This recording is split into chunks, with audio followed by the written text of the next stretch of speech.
The afternoon sun filtered through the small medical office windows, casting long shadows over the papers that Carolina Oliveira held with trembling hands. Her grandmother Conceição's diagnosis was like a sentence.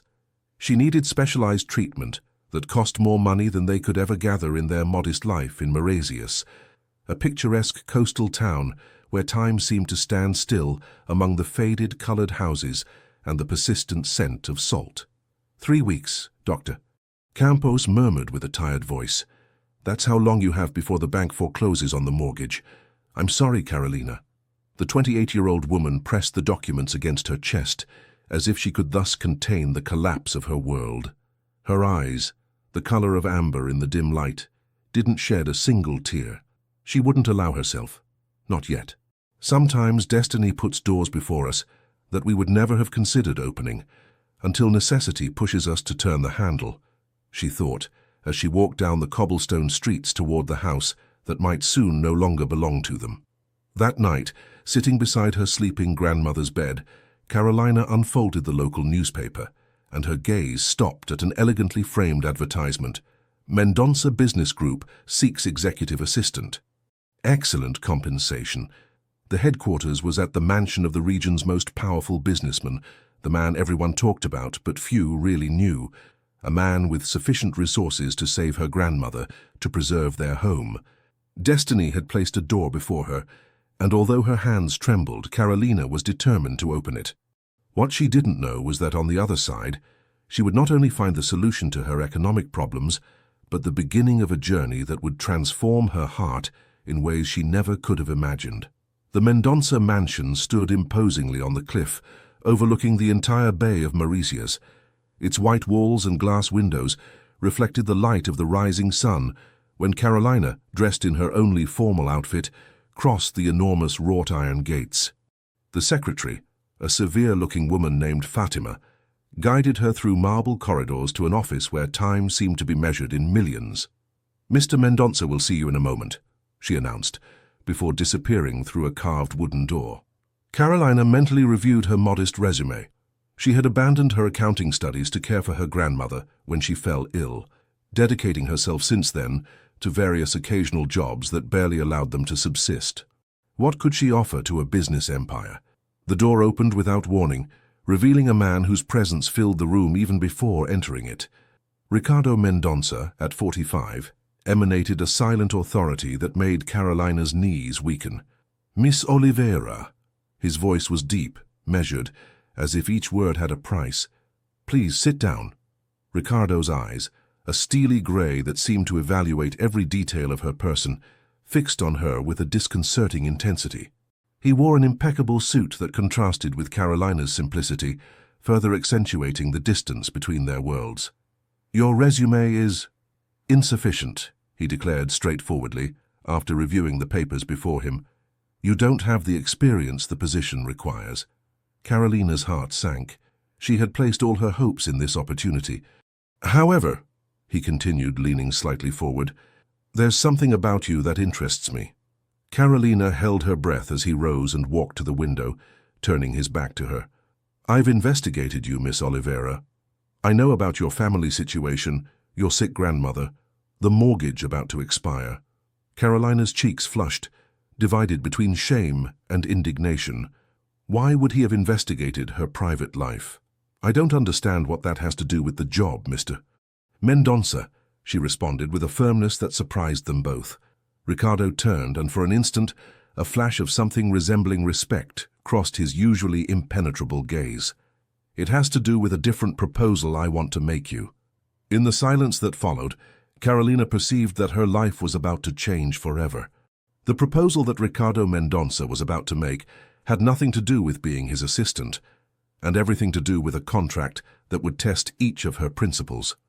"I need a wife," he declared with the same naturalness with which he might have ordered a coffee, "and I believe you could be the perfect candidate." The office seemed to run out of air. Carolina felt that Ricardo's words floated between them like impossible butterflies, too absurd to land in reality. "Excuse me?" she finally managed to articulate, convinced she had misheard. Ricardo returned to his seat with precise movements, like a predator that needn't hurry, because it knows its prey has no escape. My grandfather, Antonio Mendonça, left a specific clause in his will. To maintain full control of the family businesses, I must be married by the time I turn 45, an archaic family tradition, I admit, but legally binding, he explained with clinical coldness. I turn that age in 3 weeks and, as you can imagine, I'm not in a relationship. Carolina tried to process what she was hearing.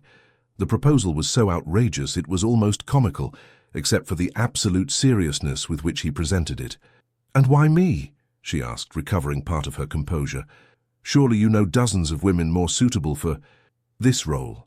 A thin smile, almost imperceptible, curved Ricardo's lips. "Precisely because you're not suitable according to my social circle's standards. You have no connections that could complicate the agreement, nor social ambitions that would lead you to want to prolong the marriage beyond what's strictly necessary." He paused calculatedly.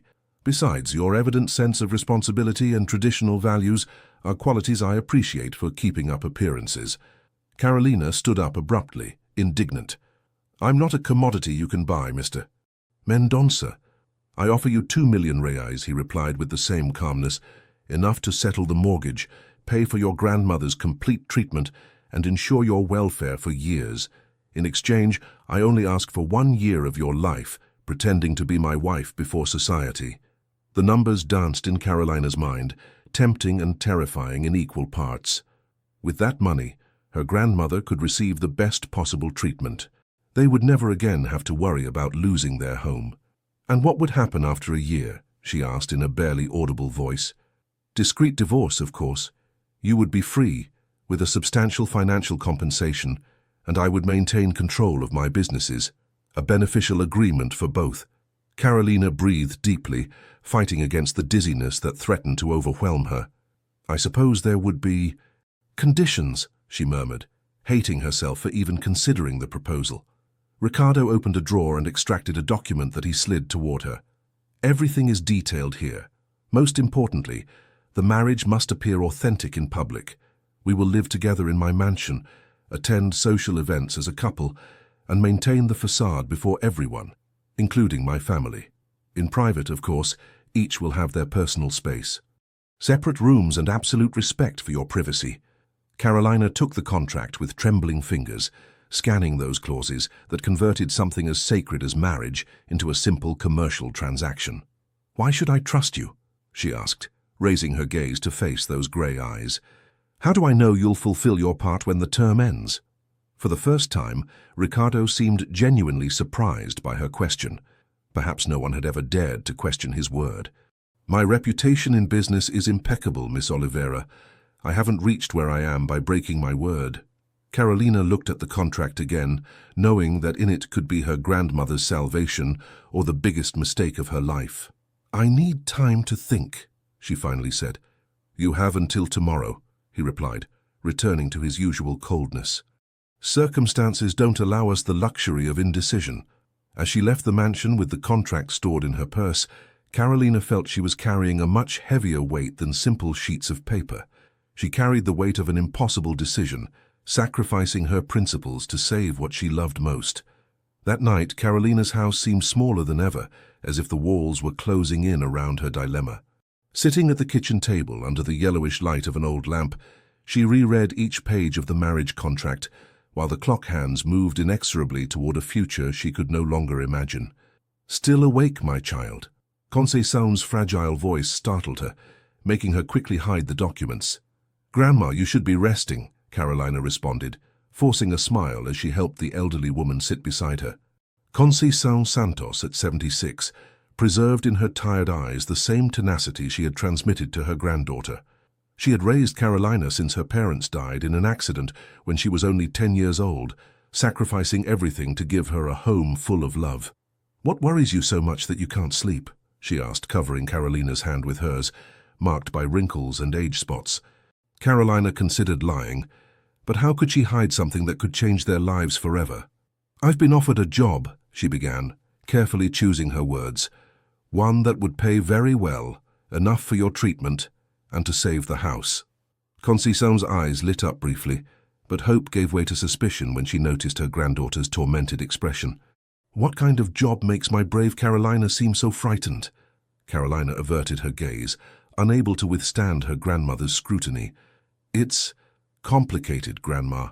It involves sacrifices I never thought I'd have to make." The elderly woman took her granddaughter's face in her hands, forcing her to look at her. "Listen well, my child.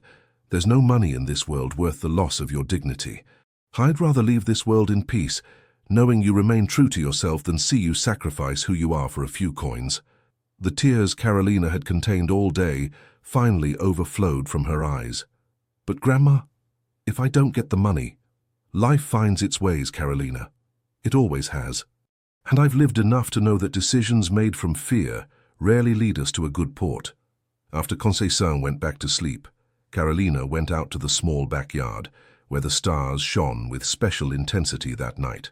Ricardo Mendonça's contract remained on the kitchen table, tempting and terrifying in equal parts. Carolina remembered the determination in that man's eyes, his coldness when speaking of something as personal as marriage. Could she really live a whole year pretending to be the wife of someone she barely knew? Could she lie to the world, to her own grandmother? But then she thought of the medications Conceição needed, the medical bills piling up, the eviction notice that would arrive in less than 3 weeks. The weight of responsibility crushed any romantic idealism she might have allowed herself. The next morning, with dark circles that betrayed a sleepless night, Carolina returned to the Mendonça mansion with a decision made.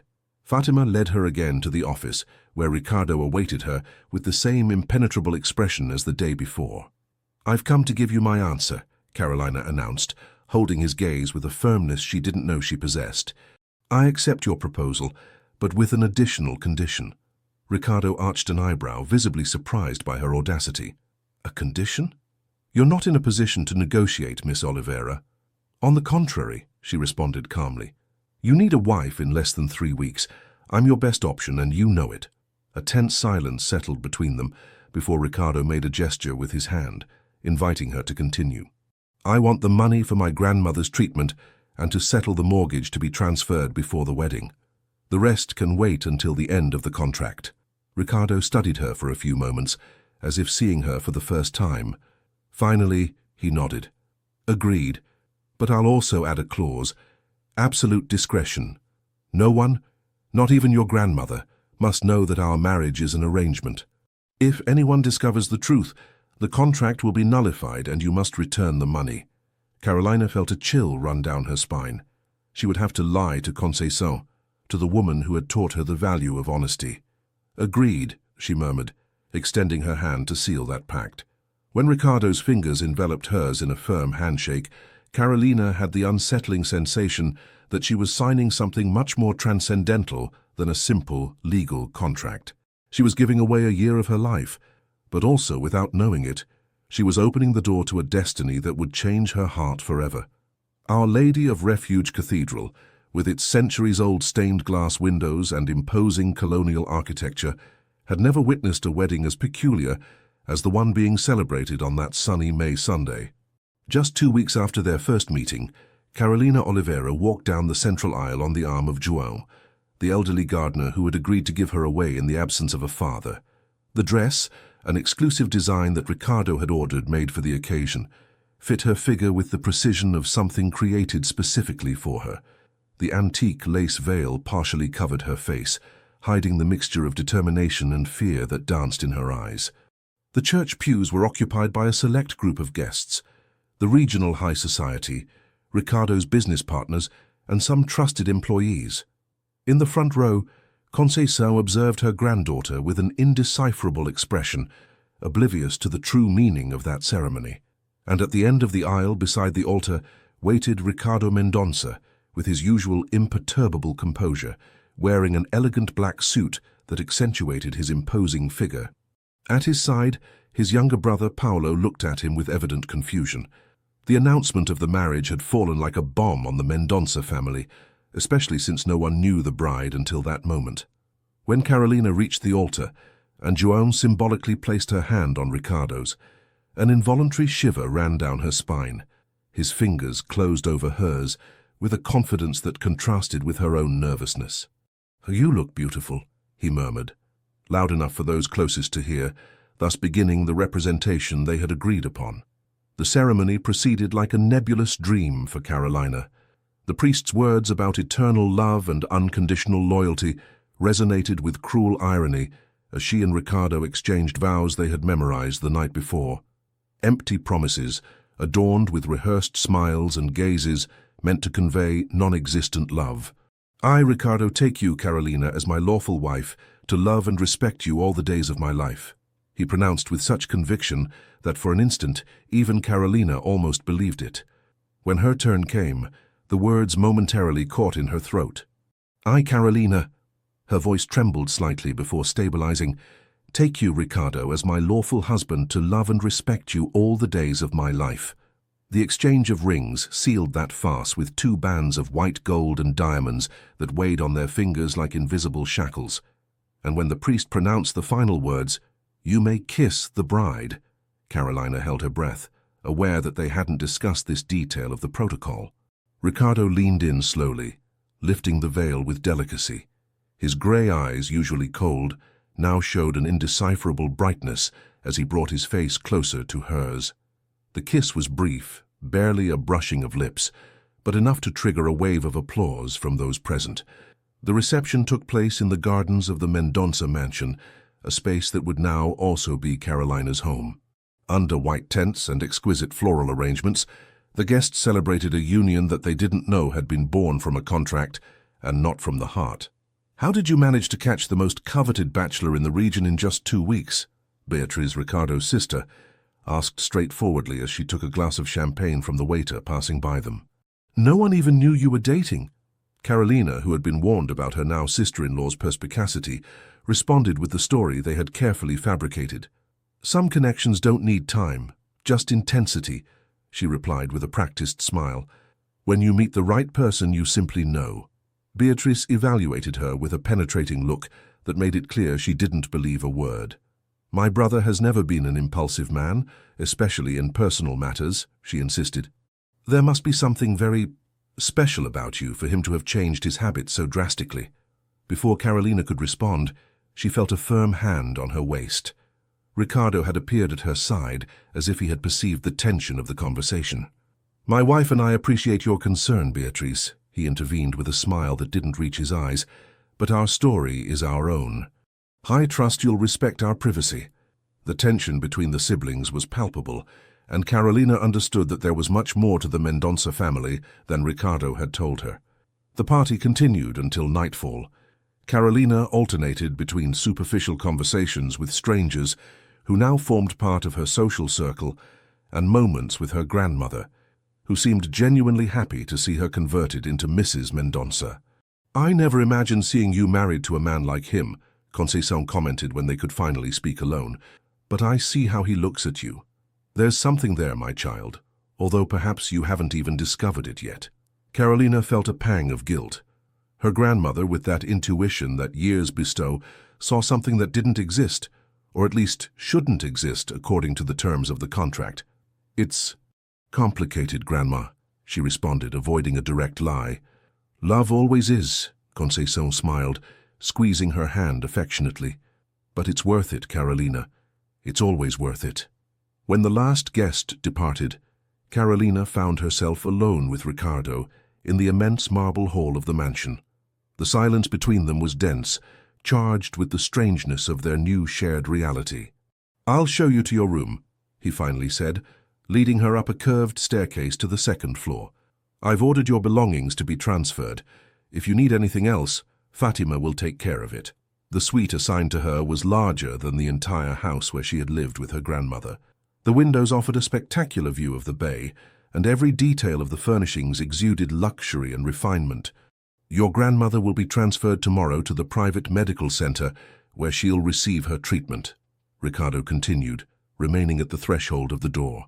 You can visit her whenever you want, but remember that you now have social responsibilities as my wife. Carolina nodded, too overwhelmed to articulate words. Everything had happened so quickly that she could barely process her new reality. Good night, Carolina, Ricardo bid farewell, formal as always. Rest. Tomorrow officially begins our life as a couple. When the door closed behind him, Carolina let herself fall onto the immense canopied bed, still dressed as a bride. The tears she had contained all day finally found their way, silent but unstoppable. They weren't tears of sadness or regret, but the result of accumulated tension, fear of the unknown, and the strange sensation of having become, in just 2 weeks, a completely different person. Sometimes the paths we most fear to tread are precisely those that are destined to lead us to our true selves, she thought, as she observed the wedding ring on her finger, a constant reminder of the contract that now governed her life. What Carolina couldn't know that night, as sleep finally claimed her, was that behind Ricardo Mendonça's cold and calculated facade lurked secrets that would soon begin to crack the foundations of their perfectly structured agreement. The first rays of sun awakened Carolina, momentarily disoriented in that unfamiliar room. The wedding dress, now carefully hung on a hanger, reminded her that it hadn't been a dream. She had really married Ricardo Mendonça, the most powerful and enigmatic man in Mauritius. After showering in the luxurious marble bathroom, she chose a simple floral dress from her wardrobe, deliberately ignoring the new designer pieces that someone had arranged for her. If she was going to pretend to be Mrs. Mendonça, she would at least preserve something of her true identity. As she descended the stairs, she found Fatima waiting for her with an impassive expression. "Good morning, Mrs. Mendonça," she greeted formally. "Breakfast is served on the south terrace. The master awaits you." Carolina followed the woman through corridors decorated with artworks that certainly were worth more than everything she had ever owned in her life.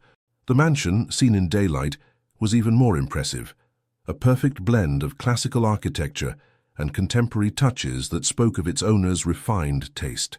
The south terrace turned out to be an open space with a view of the sea, protected by a pergola covered with bougainvillea. Ricardo, dressed in casual but elegant clothes, was reading the newspaper while having coffee. Upon seeing her, he rose with that automatic courtesy that seemed part of his nature. "Good morning," he greeted, indicating that she take a seat. "I trust you slept well." "The room is very comfortable, thank you," Carolina replied, accepting the cup of coffee that a silent butler offered her. An uncomfortable silence settled between them as Carolina observed the abundant breakfast table. Perfectly cut tropical fruits, artisanal breads, imported cheeses, and freshly squeezed juices. "We need to establish some routines," Ricardo began, meticulously folding the newspaper. "As my wife, you'll be expected to attend certain social events, business dinners, and charity works. Fatima will provide you with a weekly calendar." Carolina nodded, distractedly spreading butter on a piece of toast. "It would also be convenient for you to familiarize yourself with my companies and current projects," he continued. "I don't need you to understand the technical details, but you should be able to maintain basic conversations about my business." "I studied accounting for 2 years," Carolina commented, surprising herself by sharing this information, "before my grandmother fell ill." Ricardo looked at her with renewed interest. "That wasn't on your resume." "Because I didn't finish," she replied, shrugging slightly. "But I understand numbers and basic finances." "Interesting," he murmured, as if he had just discovered an unexpected facet in an object he thought he knew completely. That could be useful. They finished breakfast discussing practical aspects of their cohabitation, schedules, shared spaces, service personnel, and the unwritten rules of the high society to which Carolina now nominally belonged. "One more thing," Ricardo added, as they rose from the table. "My personal secretary, Anna, is the only one who knows the nature of our agreement. For everyone else, including the house staff, we are an authentic couple." "And your family?" Carolina asked. "Your sister Beatrice didn't seem very convinced yesterday." A shadow crossed Ricardo's face. "Especially my family," he replied dryly. "Beatrice has always been excessively interested in my personal affairs." Before Carolina could inquire further, Ricardo's phone rang. After a brief conversation, he turned to her with a serious expression. "I must go to the office. An urgent matter has arisen with a project abroad," he announced, heading toward the exit. "Fatima will show you the rest of the house. I'll be back for dinner." And so, without further ceremony, Carolina was left alone on her first day as Ricardo Mendonça's wife. The following hours were dedicated to exploring her new home under Fatima's watchful eye, who seemed to evaluate each of her reactions. The mansion was a labyrinth of luxuries, a library with collector's editions, an interior garden with exotic species, an infinity pool that seemed to merge with the ocean, a private cinema, and a gym equipped with the latest technology. "And this is the master's personal office," Fatima indicated, stopping before a dark wooden door. "That's the only place in the house you should not enter without his express permission." Carolina nodded, intrigued by that prohibition that evoked the tale of Bluebeard. What secrets might Ricardo be keeping in that forbidden space? At dusk, Fatima led her to a vehicle that would take her to visit her grandmother at the private clinic. The contrast between the modest public hospital where Conceição had been before and this state-of-the-art medical center was impressive. Her individual room seemed more like a suite in a luxury hotel than a hospital stay. "My child!" Conceição exclaimed upon seeing her, extending her arms to embrace her. "What a difference! The doctors say that with the new treatment, I'll be able to recover much more quickly." Carolina felt a weight lifting from her shoulders. At least her sacrifice was yielding immediate results. "I'm so glad, Grandma," she replied, sitting beside the bed. "Are they treating you well?" "Like a queen," the elderly woman smiled. "But tell me, how is your new life? Is that husband of yours taking care of you as you deserve?" The question, so direct and sincere, made Carolina momentarily avert her gaze. "It's different, Grandma. I'm adapting." Conceição studied her granddaughter's face with that look that always seemed to see beyond words. "Marriage isn't easy, my child, especially at the beginning. Two people who have lived separate lives suddenly must become one. It takes time," she advised, taking her hand, "but if there's respect and will, love can grow even in the most arid ground." Carolina nodded, unable to confess that her marriage was just a facade, a business disguised as a sacrament. When she returned to the mansion, night had already fallen. To her surprise, she found Ricardo waiting for her in the hall. "You arrived just in time," he commented, consulting his watch. "Dinner will be ready in a few minutes." Carolina noticed that his face seemed more tense than in the morning, with lines of concern marking his forehead. "Everything all right at the office?" she asked out of courtesy as she followed him to the dining room. Ricardo looked at her briefly as if surprised by her interest. "Problems with an international partner," he replied succinctly. "Nothing that should concern you." Dinner proceeded in silence, occasionally interrupted by comments about the food or formal questions about each other's day. Carolina felt she was dining with a stranger, which, in essence, was true. She barely knew this man with whom she had agreed to share a year of her life. "May I ask you something personal?" she finally ventured, as the butler served dessert. Ricardo looked at her cautiously, but nodded. "Why did you choose this path?" "I mean, you could have found someone who really wanted to marry you, not for a contract." The question seemed to take him by surprise. For a moment, his mask of perfect control seemed to slip, revealing a man less sure of himself than he appeared. "Real marriage implies vulnerability," he finally responded. "In my position, I cannot afford to be vulnerable. A contract is clear, defined, with no room for misunderstandings or disappointments." "It sounds very lonely," Carolina commented, surprised by her own audacity. "Loneliness is the price of power, Carolina," he replied, recovering his distant tone. "A price I accepted paying a long time ago." Later that night, unable to sleep in her enormous bed, Carolina reflected on Ricardo's words. There was something profoundly sad in his worldview, in his way of reducing human relationships to transactions and contracts. From her window, she could see the light on in Ricardo's forbidden office. What was he doing at such late hours? What secrets did he keep behind those crystal walls he had built around himself? For a fleeting instant, Carolina felt a strange compassion for that man who seemed to have everything materially, but who perhaps lacked the most fundamental real connections with other human beings. What she didn't know was that, while she contemplated these thoughts, Ricardo was in his office reviewing his latest medical test results, data that confirmed what he already suspected. His time was running out much more quickly than he had anticipated when he proposed that marriage contract. A month had passed since the wedding, and routine was beginning to establish itself in Carolina's life. She dedicated her mornings to familiarizing herself with her new environment and the social responsibilities that came with being Mrs. Mendonça, her afternoons to visiting her grandmother, whose health was notably improving thanks to the specialized treatment, and her evenings to silent dinners with Ricardo, followed by solitary hours in her room. That Thursday, however, The routine was interrupted when Fatima informed her that she should accompany Ricardo to an important charity gala that night. "The master has arranged for Roberto, his personal stylist, to help you prepare," added the secretary, with a tone suggesting that Carolina would need all the help possible. That's how she found herself hours later, being transformed by a team of professionals who seemed to have the mission of erasing any trace of the simple Carolina Oliveira to give way to the sophisticated Mrs. Mendonça. The dress, an exclusive design in emerald tone, fit her figure like a second skin, while her hair, usually pulled back in a simple ponytail, now fell in elegant waves over her shoulders. When she finally looked at herself in the full-length mirror, she barely recognized the woman who looked back. Refined, elegant, but also strangely artificial. "You look stunning." Ricardo's voice startled her. She hadn't heard him enter the room.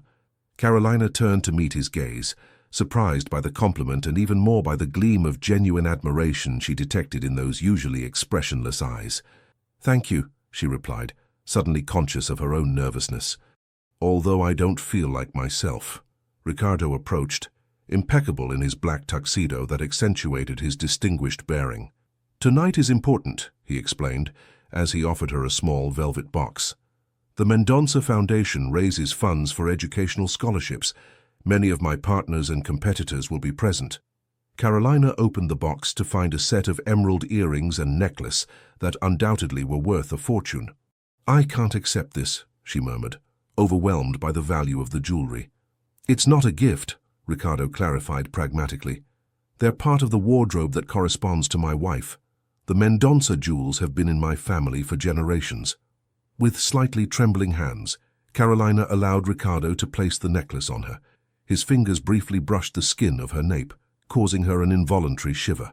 "Remember," he added in a low voice, his lips dangerously close to her ear, "tonight all eyes will be on us. Our story of sudden love has aroused curiosity. We must be convincing." The journey to the luxurious hotel where the gala was being held transpired in silence. Carolina mentally rehearsed the answers to possible questions about their relationship, reviewed the names of important people she should remember, and fought against the growing knot in her stomach. She had never been good at lying, and now her entire life had become an elaborate falsehood. Upon arrival, Ricardo encircled her waist with a possessive arm as they walked down the red carpet under the flash of cameras and curious glances. The gesture, calculated to project intimacy, sent an unexpected current of warmth down Carolina's back. "Smile," he murmured. "We're supposedly in love." Carolina obeyed, forcing a smile she hoped would seem natural as they greeted an endless parade of unfamiliar faces. Ricardo presented her with perfectly simulated pride, his hand never abandoning contact with her, whether on her back, her arm, or intertwining their fingers. "Ricardo, dear." An elegant woman in her 50s intercepted them. "They've finally caught you. And what a charming creature has achieved such a feat." "Aunt Victoria," Ricardo greeted with a formality tinged with affection. "Allow me to present my wife, Carolina." The woman studied Carolina with an evaluative look that she tried to disguise under a cordial smile. "A pleasure, dear," she said, taking Carolina's hands in hers. "I must say you've surprised us all. Ricardo has always been so selective." "The heart has reasons that reason itself doesn't understand," Carolina responded, surprising herself with the naturalness with which the words flowed. Victoria laughed with elegance. "How charming. Ricardo, your wife is refreshing, a breath of fresh air amidst so much cynicism." The evening continued as an elaborate social dance where Carolina followed the steps that Ricardo marked. To her surprise, she discovered she could maintain interesting conversations with some people, especially when the topic moved away from the superficiality of fashion or social gossip. During dinner, she was seated next to Eduardo Vega, an important art collector, whose genuine interest in the cultural heritage of Carolina's town led to an animated discussion about the region's artisanal traditions. "You have an impressive knowledge for someone so young," Eduardo commented, visibly surprised. "Most businessmen's wives can only talk about designers and exclusive resorts." "Carolina isn't like most people," Ricardo intervened, who had been observing their conversation with interest. "Her intelligence was the first thing that caught my attention." The sincerity in his voice disconcerted Carolina. Was it part of the act, or did he really think that way? The most tense moment of the night came during the dance, when Beatriz, Ricardo's sister, appeared beside them with a smile that didn't reach her eyes. "May I dance with my new brother-in-law?" she asked Carolina with false sweetness. "We have so much to talk about." Before Carolina could respond, Ricardo intervened. "I'm sorry, Beatriz, but tonight I don't want to separate from my wife," he replied firmly, drawing Carolina closer to his body. "Perhaps another time." The look Beatriz directed at them was laden with suspicion. "Of course, new love. So intense, so convenient," she murmured, before walking away with calculated elegance. "Your sister really doesn't like me," Carolina commented, when they were alone on the dance floor moving to the rhythm of a waltz. "Beatriz doesn't appreciate anyone who might threaten her aspirations," Ricardo replied, guiding her with surprising grace. "She's been waiting for me to make a mistake that would position her better before the board of directors. Our marriage has frustrated her plans, at least temporarily." "You didn't mention that your sister also wants control of the company," Carolina observed, beginning to better understand the family dynamics of the Mendonças. "There are many things I didn't mention," he admitted, his gaze momentarily distant. "This isn't the place to discuss them." The music changed to a slow ballad, and Ricardo adjusted his position, bringing her closer to his body. Carolina could feel the heat emanating from him, perceive his sandalwood scent, and something indefinably masculine.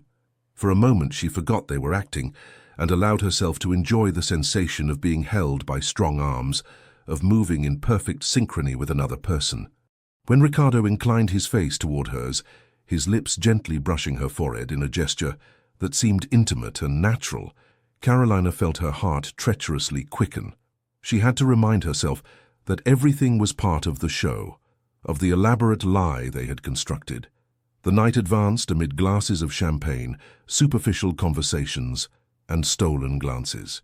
Carolina was beginning to feel exhausted by the effort of maintaining the facade when she noticed Ricardo suddenly paling while speaking with a group of investors. "Are you all right?" she asked in a low voice, approaching him with genuine concern. "I need to step out for a moment," he responded with a tense voice, politely excusing himself from his interlocutors. Carolina discreetly followed him to a lateral corridor, where she found him leaning against the wall, breathing with difficulty. "Ricardo, what's happening?" she asked, alarmed, instinctively placing a hand on his arm. "It's nothing," he replied, partially recovering his composure. "A slight dizziness, too much champagne and too little rest." But Carolina noticed how his hand trembled slightly when he extracted a small pill from his pocket and swallowed it without water. "We should leave," she suggested, genuinely concerned about his condition. "Impossible," he cut her off. "I must deliver the closing speech in 20 minutes. I just need to compose myself." "At least let me bring you some water," she insisted. When she returned with the glass, she found him sitting on a bench with better color, but evidently exhausted. "Thank you," he murmured, as he accepted the water, his fingers momentarily brushing hers. Carolina sat beside him, studying his profile with new eyes. There was something vulnerable in him now, something human that contrasted with the image of controlled perfection he always projected. "You don't have to pretend with me when we're alone," she said softly. "It's not in the contract." Ricardo looked at her, surprised by her words, and perhaps by the genuine concern he perceived in her voice. "Habit, I suppose," he responded with a tired smile. "I've been playing a role for so long that sometimes I forget what reality is." Something in that confession deeply moved Carolina. For the first time since she'd known him, she glimpsed the man behind the businessman, the human being behind the Mendonça surname. "Should I find your driver?" she offered. "I can say an emergency came up." Ricardo shook his head, standing up with renewed determination. "It won't be necessary. I'm better now," he assured, adjusting his tie. "Although I appreciate your concern." When they returned to the hall, Ricardo recovered his mask of absolute control, delivering an impeccable speech on the importance of education and the social commitment of businesses. No one watching him could imagine that, minutes before, he had barely been able to stand. On their way back to the mansion, the silence in the limousine had a different character, less tense than before. Carolina observed Ricardo's profile silhouetted against the city's nightlights, wondering what other secrets he might be hiding behind his perfect facade. Upon arrival, he accompanied her to the door of her room, a gesture he hadn't made before. "Thank you for tonight," Ricardo said, with a formality that couldn't completely hide something warmer in his voice. "You were perfect." "I was just fulfilling the contract," she replied, trying to maintain the emotional distance she knew she should preserve. Ricardo observed her for a moment, as if wanting to say something more. Instead, he leaned in and placed a soft kiss on her cheek, a gesture so unexpected that Carolina held her breath. "Good night, Carolina," he murmured, before walking away down the corridor toward his own room. Once alone, as she removed the luxurious dress and jewels that didn't belong to her, Carolina looked at herself in the mirror. The woman who looked back seemed different, not just because of the elaborate makeup or elegant hairstyle, but because of something deeper in her expression. With trembling fingers, she touched the cheek where Ricardo's lips had left an invisible but persistent mark. The contract clearly established that there should be no feelings involved, only a convincing representation for the outside world. So why had her heart quickened at that simple gesture? Appearances sustained for too long have the dangerous tendency to become reality, she thought as she removed her makeup, trying to erase not just the makeup, but also the confusion beginning to settle within her. What Carolina didn't know was that, at that very moment, Ricardo was in his forbidden office, once again reviewing his medical tests, while a difficult decision took shape in his mind. Should he tell Carolina the truth about his illness, or maintain the wall of secrets between them? The perfect facade was beginning to show its first cracks, and neither was prepared for what was hidden behind it. The Mendonça mansion slept under the stillness of dawn, when Carolina, unable to sleep, decided to go down to the kitchen for some tea. The dim corridor lights guided her steps, as her mind reviewed the events of recent weeks, especially the subtle but undeniable change in her relationship with Ricardo since the charity gala. Although they continued to maintain the distance established in their agreement, small gestures were beginning to soften the boundaries, breakfasts where conversation flowed with less rigidity, gazes that held a second longer than necessary, fingers that accidentally brushed when passing documents or coffee cups. Upon reaching the foot of the stairs, she noticed a thread of light escaping from under the door of Ricardo's forbidden office. What was he doing awake at 3 in the morning? Concern mixed with curiosity, as she debated between continuing to the kitchen or approaching that off-limits room. The memory of the episode at the gala, when she had found him pale and trembling, tipped the balance. Perhaps he was ill again. With cautious steps she approached the door, and, after hesitating for an instant, knocked softly. There was no response. She hesitated again, but something in her intuition told her something wasn't right. Slowly she turned the doorknob and cracked open the door. "Ricardo?" she called in a low voice. "Are you all right?" The office was an elegant but surprisingly austere space compared to the rest of the mansion. Mahogany bookshelves housed books on economics and law, while the walls displayed diplomas and recognitions instead of expensive art.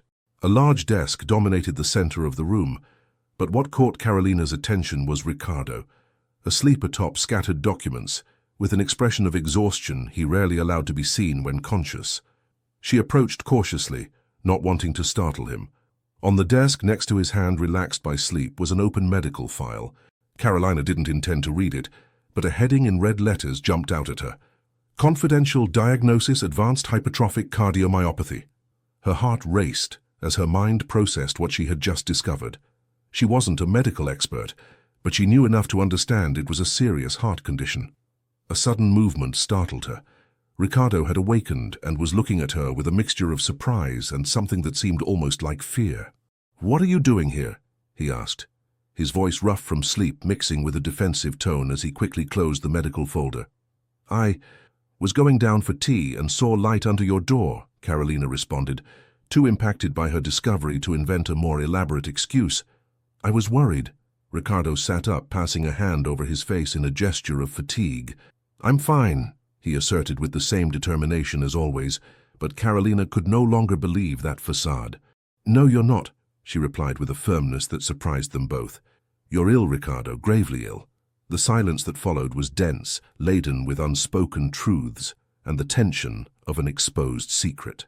"It's none of your business," he finally responded, standing to store the file in a drawer that he locked with a key. "None of my business?" Carolina's tone rose slightly. "I'm your wife, even if only on paper. I live with you. I saw you collapse at the gala. You think I don't have the right to know?" Ricardo looked at her fixedly, as if evaluating to what extent he could trust her. "Our agreement doesn't contemplate sharing personal information," he said finally, his voice deliberately neutral. "We only need to maintain appearances." Carolina felt a pang of pain at his coldness, a pain that surprised her in its intensity. At what point had she begun to care so much about this man? "Fine," she responded, heading toward the door. "Let's maintain appearances, then." She was about to leave when Ricardo's voice stopped her. "Wait," he said with a different tone, almost vulnerable. "Please." Carolina turned slowly. Ricardo remained standing by the desk, but something had changed in his posture, in the way he looked at her. "Sit down," he indicated, pointing to an armchair near the window. He took a seat across from her, maintaining some distance but close enough for the conversation to be intimate. "You're right. You deserve to know." During the following minutes, Ricardo explained his condition, a hereditary heart disease that had worsened in recent years. Doctors had given him a reserved prognosis. Without a transplant, his long-term prospects were limited. The urgency to fulfill the will's clause wasn't just to maintain control of the company, but because he suspected he might not have much time to secure his legacy. "How much time?" Carolina asked in a barely audible voice. "It's difficult to predict," he replied, avoiding her gaze. "It could be a year, it could be 5, with proper treatment and less stress. Perhaps more." "And does your family know?" Ricardo shook his head. "Only my personal physician and now you. My sister Beatrice would see this as an opportunity to accelerate her rise to power in the company. And my Aunt Victoria would worry unnecessarily." Carolina tried to assimilate all this information, fitting it with the behaviors of Ricardo that she had observed, his obsession with control, his emotional isolation, his urgency to fulfill the will's clause. "That's why you chose me," she concluded, more to herself than to him. "You needed someone who had no emotional ties to you, someone who could maintain the farce without sentimental complications, someone who would leave without problems when—" She couldn't finish the sentence, but Ricardo's silence was answer enough. "I'm sorry," he said finally. "I should have told you from the beginning."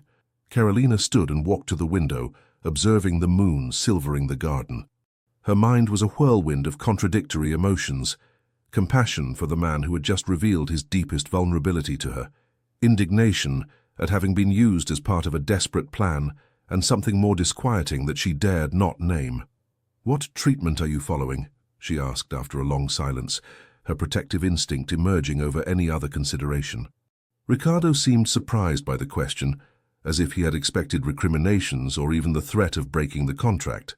"Medication to control the symptoms, mainly," he answered. "My name is on the transplant list, but the wait is long, and my blood type isn't common." Carolina nodded, processing this new information while thousands of questions crowded her mind. "Who administers your medication?" she asked, remembering the episode at the gala. "My personal assistant, Anna. She prepares the daily doses," explained Ricardo. "Why?" Carolina hesitated before sharing her suspicions, but decided that this new level of sincerity between them deserved reciprocity. "At the gala, when you felt ill, you mentioned it was from the champagne, but you took a pill you carried with you, not one of your regular medicines," she observed. "Have you considered that someone might be tampering with your medication?" Ricardo's expression changed, his brow furrowing as he considered this possibility, apparently for the first time. "You suggest someone is trying to worsen my condition?" he asked with incredulity. "I'm just saying that if so few people know your diagnosis, but someone discovered it." She left the sentence hanging, allowing Ricardo to reach his own conclusions. A tense silence settled between them, as Ricardo processed this unsettling theory. Finally, he rose and extracted a small key from his pocket, opening a hidden compartment in the bookcase. From it, he took a small box containing several pills, apparently identical to those Carolina had seen him take. "These are my emergency medicines," he explained. "I keep them separate from my regular dose for safety." Carolina extended her hand, and after a moment's hesitation, Ricardo gave her one of the pills. She examined it carefully, noticing small differences from the one she remembered from the gala. "This one seems darker and has a different engraving," she observed. "Could it be a forgery?" Ricardo's expression darkened as he took the pill from her hand to examine it himself. "I'll have it analyzed tomorrow," he decided, putting the box away again. If I'm right, someone very close to you is playing a dangerous game," Carolina completed, her concern evident in her voice. Ricardo observed her with a mixture of gratitude and something deeper that neither was prepared to name. "Thank you," he said simply, "for caring." Carolina nodded, suddenly aware of the intimacy of the moment, of how they had gone from strangers linked by a contract to sharing vital secrets in the quiet of dawn. "We should rest," she suggested, heading toward the door. "It's been a revealing night." "Carolina," Ricardo called her when she was about to leave, "I would appreciate discretion about this." "Of course," she responded. Some secrets deserve to be kept. As she returned to her room, the tea she had initially gone to get now forgotten, Carolina felt that something fundamental had changed between them. The facade of the perfect marriage had given way to a complicity based on shared vulnerabilities and nascent trust. She wondered, as she slid between the cold sheets of her solitary bed, if Ricardo Mendonça's damaged heart could heal in ways beyond the purely medical. And more disquieting still, she wondered why the idea of helping in that process was becoming increasingly important to her. Secrets are like seeds buried in darkness. Once exposed to light, they cannot avoid transforming into something completely new, she reflected as sleep finally claimed her, leading her to dream of a grey-eyed man whose coldness was beginning to melt under the warmth of a concern that no contract had foreseen. Carolina's suspicions proved correct. Laboratory analyses confirmed the unthinkable. Someone had been tampering with Ricardo's medication, partially substituting his pills with similar placebos that reduced the effectiveness of the treatment. The revelation unleashed a silent storm in the Mendonça mansion. "Only 3 people have access to my medication," Ricardo explained as they walked through the private gardens, away from indiscreet ears. "Ana, my personal assistant, Dr. Sampaio, my doctor, and now you." Carolina considered the implications carefully. "Do you fully trust your doctor?" she asked. "With my life, literally," Ricardo replied. "He has been the Mendonça family doctor for 30 years. Besides, he would have no motive to sabotage my treatment. It goes against every ethical principle." "Then it leaves Ana," Carolina concluded. "How long has she been working with you?" 5 years, Ricardo frowned. "She has always been exceptionally loyal." "Or so it seemed," Carolina suggested. "What do we really know about her?" The question hung between them as they sat on a stone bench in front of the lily pond. In recent weeks, since that night of revelations in the Forbidden Office, their relationship had evolved into a kind of alliance based on mutual trust. They were no longer simply 2 strangers linked by a contract, but confidence united by a shared secret. "I'll investigate discreetly," Ricardo decided. "Meanwhile, I'll change my medication routine. You will personally take charge of administering it." The responsibility was enormous, and Carolina knew it. "Of course," she accepted without hesitation. "I won't allow anyone else to put you in danger." The intensity of her own declaration surprised her, revealing feelings she had tried to keep at bay. Ricardo's expression softened momentarily, his mask of control yielding to something warmer. "Thank you," he murmured, briefly covering Carolina's hand with his own. The contact was fleeting but electrifying, as if an invisible current flowed between them. The following days established a new routine. Each morning and evening, Carolina personally prepared Ricardo's medication, creating an intimate ritual that neither had anticipated when they signed their marriage agreement. Those brief moments when she handed him the pills and a glass of water, when their fingers inevitably brushed, became the most honest of their relationship. Meanwhile, the investigation into Ana advanced discreetly. Ricardo had hired a private detective whose preliminary report revealed disturbing connections between his personal assistant and Rodrigo Torres, his main competitor and eternal rival in business. "Now I understand the motive," Ricardo explained one afternoon as they reviewed the documents in his office. "Rodrigo has always wanted to absorb Mendonça Enterprises. With my health weakened, the board of directors might seriously consider his merger offer." Carolina, who had been studying the financial reports of Mendonça Enterprises for weeks, to better understand Ricardo's world, perceived the concern behind his apparent calm. "But with our marriage and the fulfillment of the wills clause, your position has strengthened, right?" she asked. "Temporarily," Ricardo admitted. "But if my health visibly deteriorates, Rodrigo could convince the shareholders that I'm not in condition to lead the conglomerate."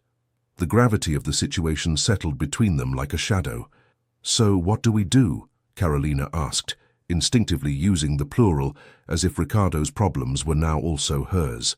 He looked at her with a mixture of surprise and something deeper that neither dared to name. "For now, act normally," he responded.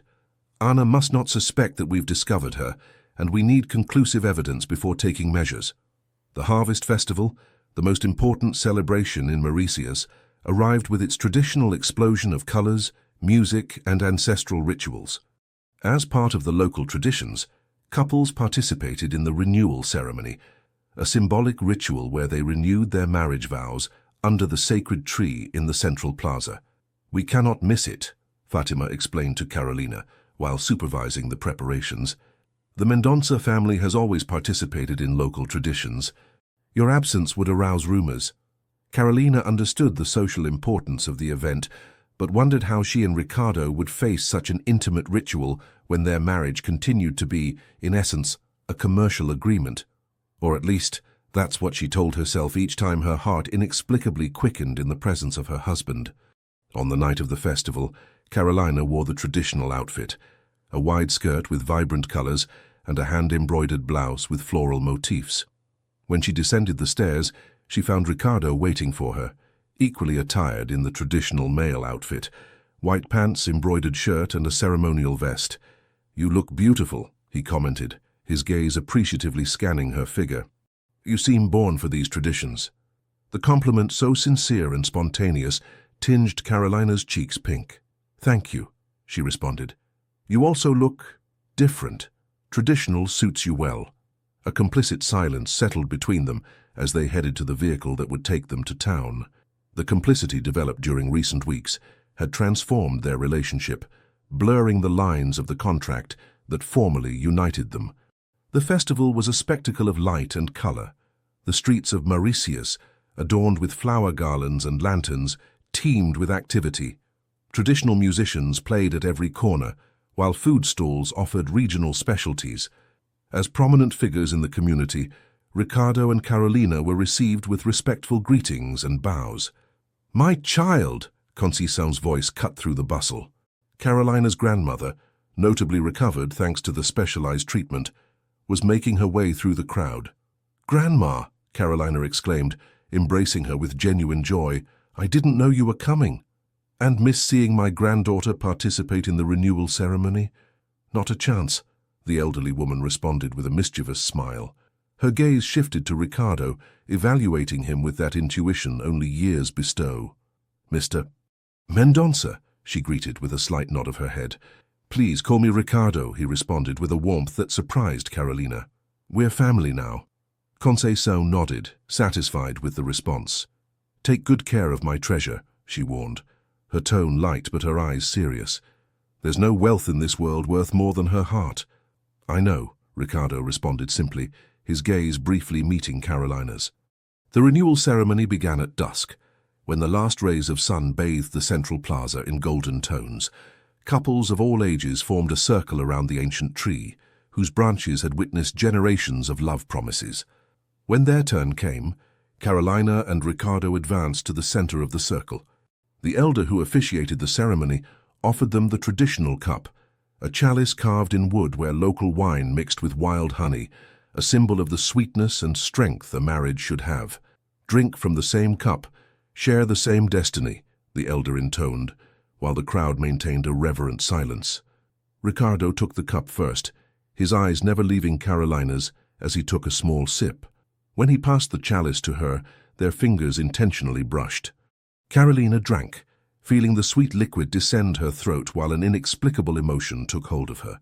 "Now, renew your vows," the elder indicated, "not with prepared words, but with what your heart wishes to express at this moment." A murmur ran through the crowd. The spontaneity of this part of the ritual was legendary, often revealing truths that couples kept hidden, even from themselves. Ricardo took Carolina's hands in his face unusually vulnerable under the golden light of dusk.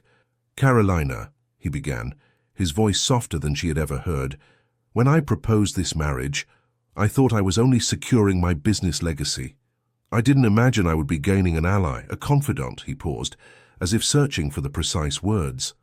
"I promise to honor the trust you've placed in me, to protect you as you have protected me, and to value each day that destiny allows us to share."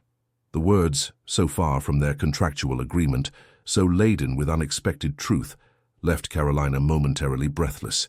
It was her turn, and although she hadn't prepared anything, she found the words flowing naturally.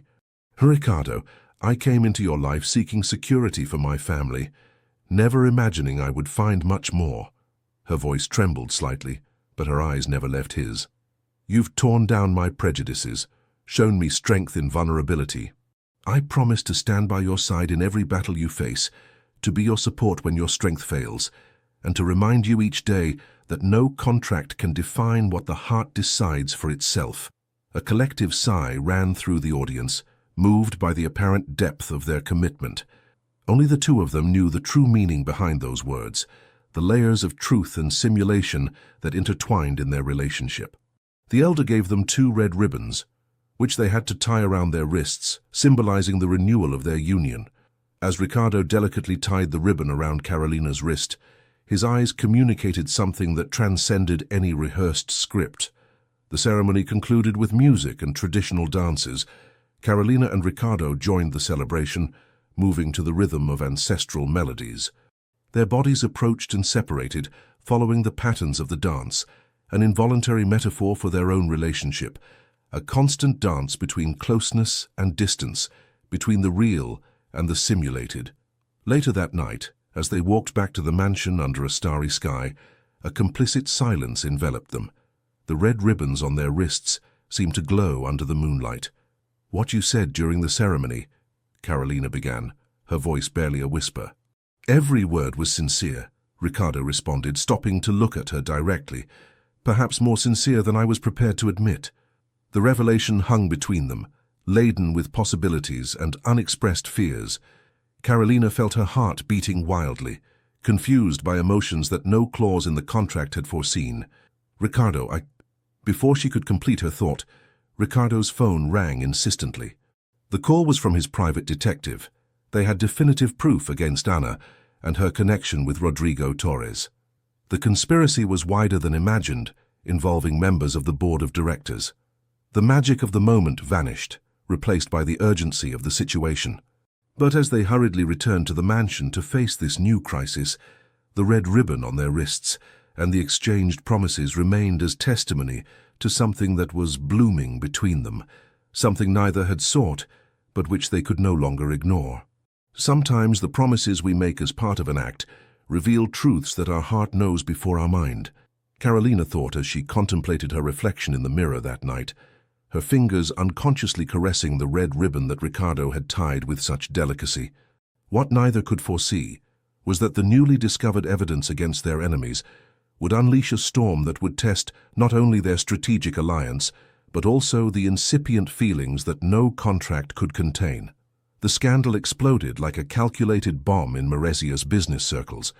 With the evidence obtained by the private detective, Ricardo confronted Ana during an executive meeting where all the board members were present, including Rodrigo Torres, who had been invited under the pretext of discussing a possible collaboration.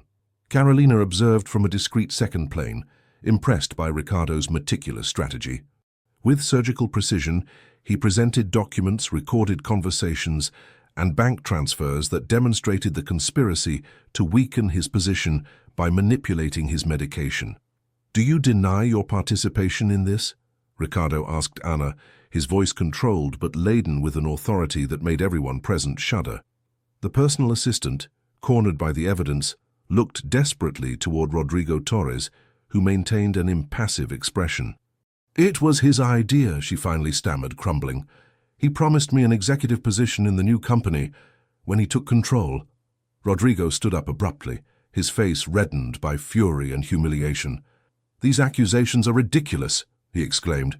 You have no solid evidence against me. Ricardo smiled slightly, a gesture that Carolina had learned to recognize as a sign of imminent victory.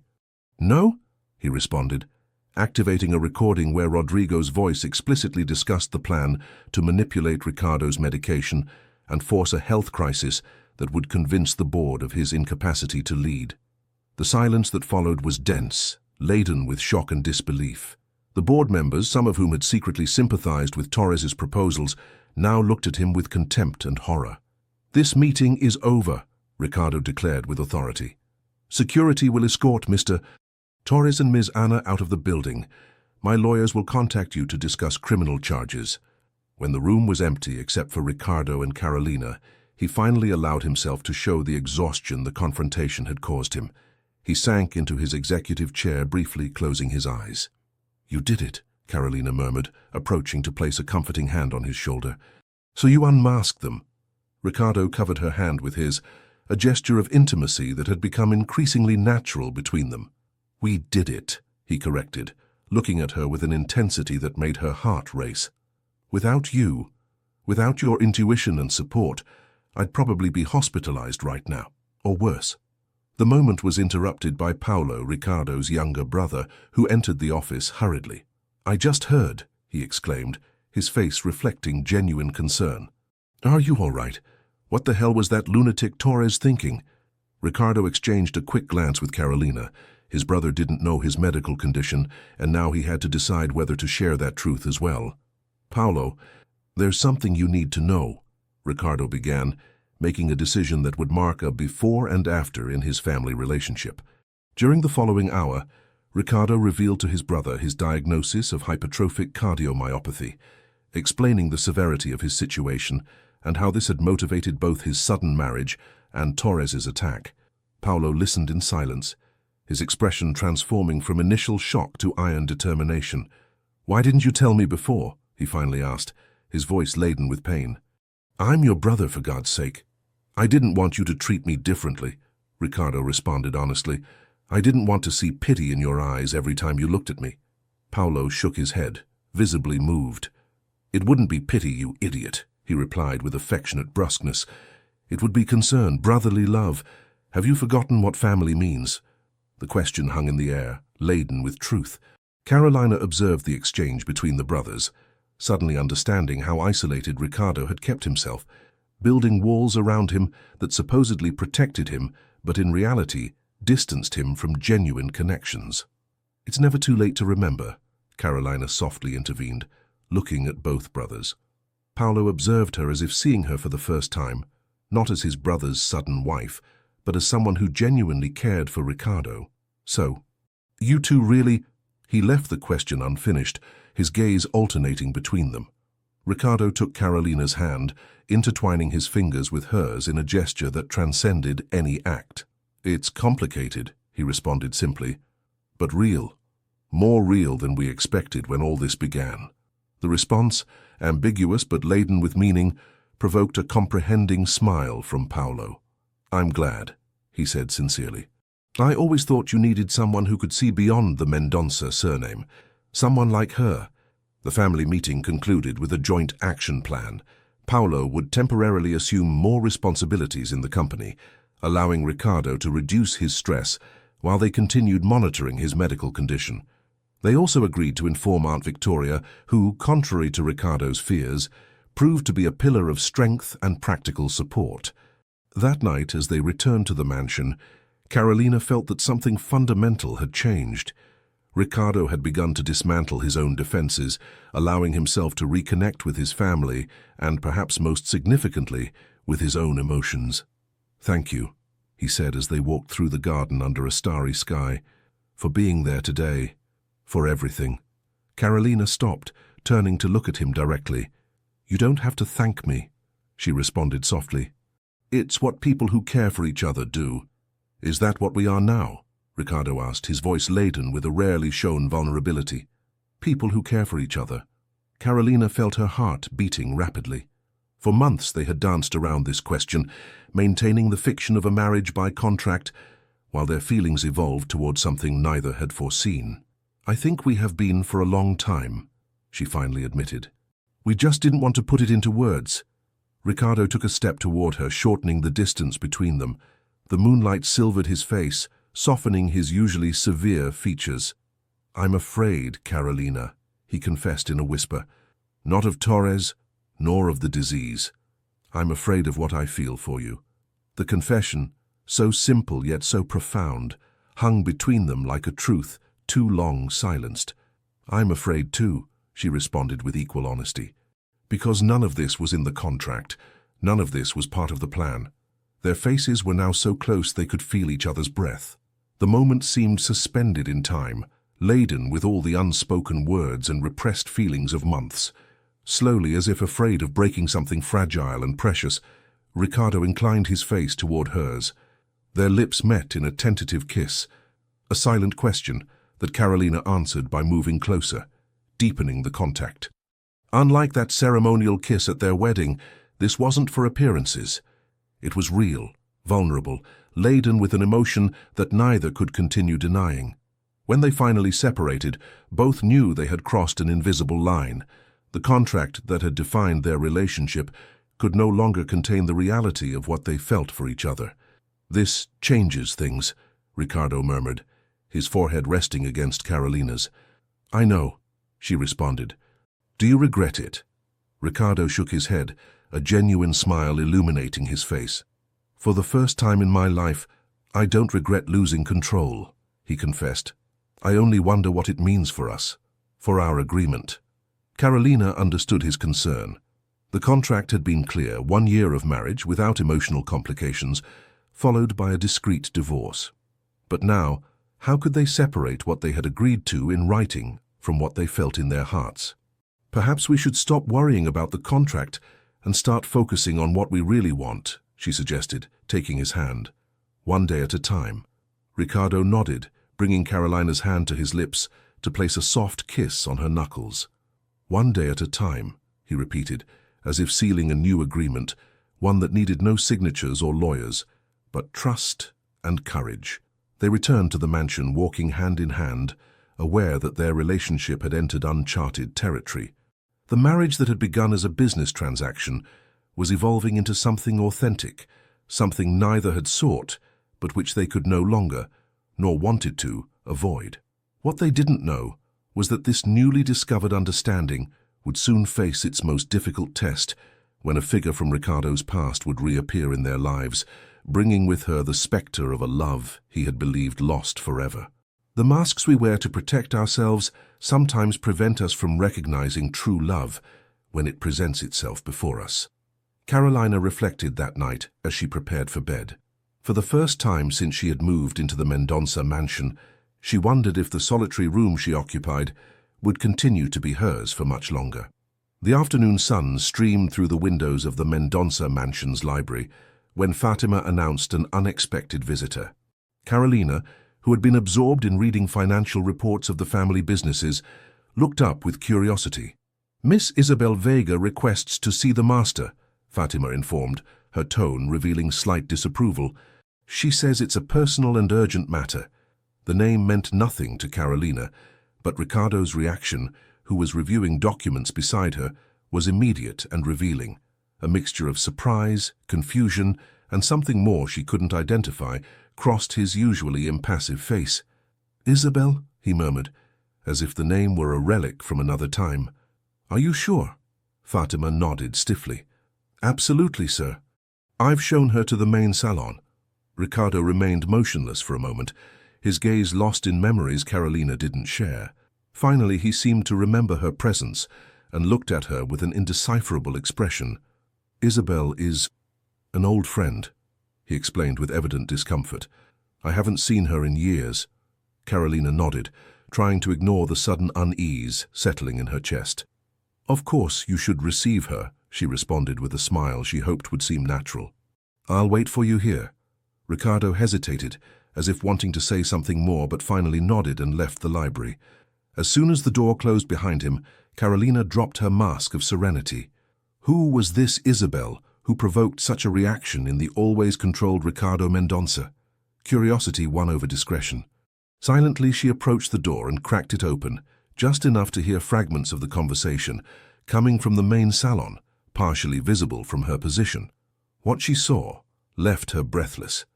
Ricardo was standing before an extraordinarily beautiful woman, tall, elegant, with black hair that fell in perfect waves over her shoulders. But more impactful than her beauty was the familiarity with which she addressed Ricardo, the evident intimacy in her posture. "It's been so long, Ricardo." Isabel's voice was melodious, with a slight accent suggesting years abroad. "I can hardly believe you're standing before me after all this time." 7 years, he replied, his voice strangely tense. "I didn't expect to see you again." Isabel took a step toward him, shortening the distance between them. "I wouldn't have returned if it weren't important," she explained. "When I heard about your marriage, I needed to see you, talk to you." "How did you find out?" Ricardo asked. A sad smile crossed Isabel's face.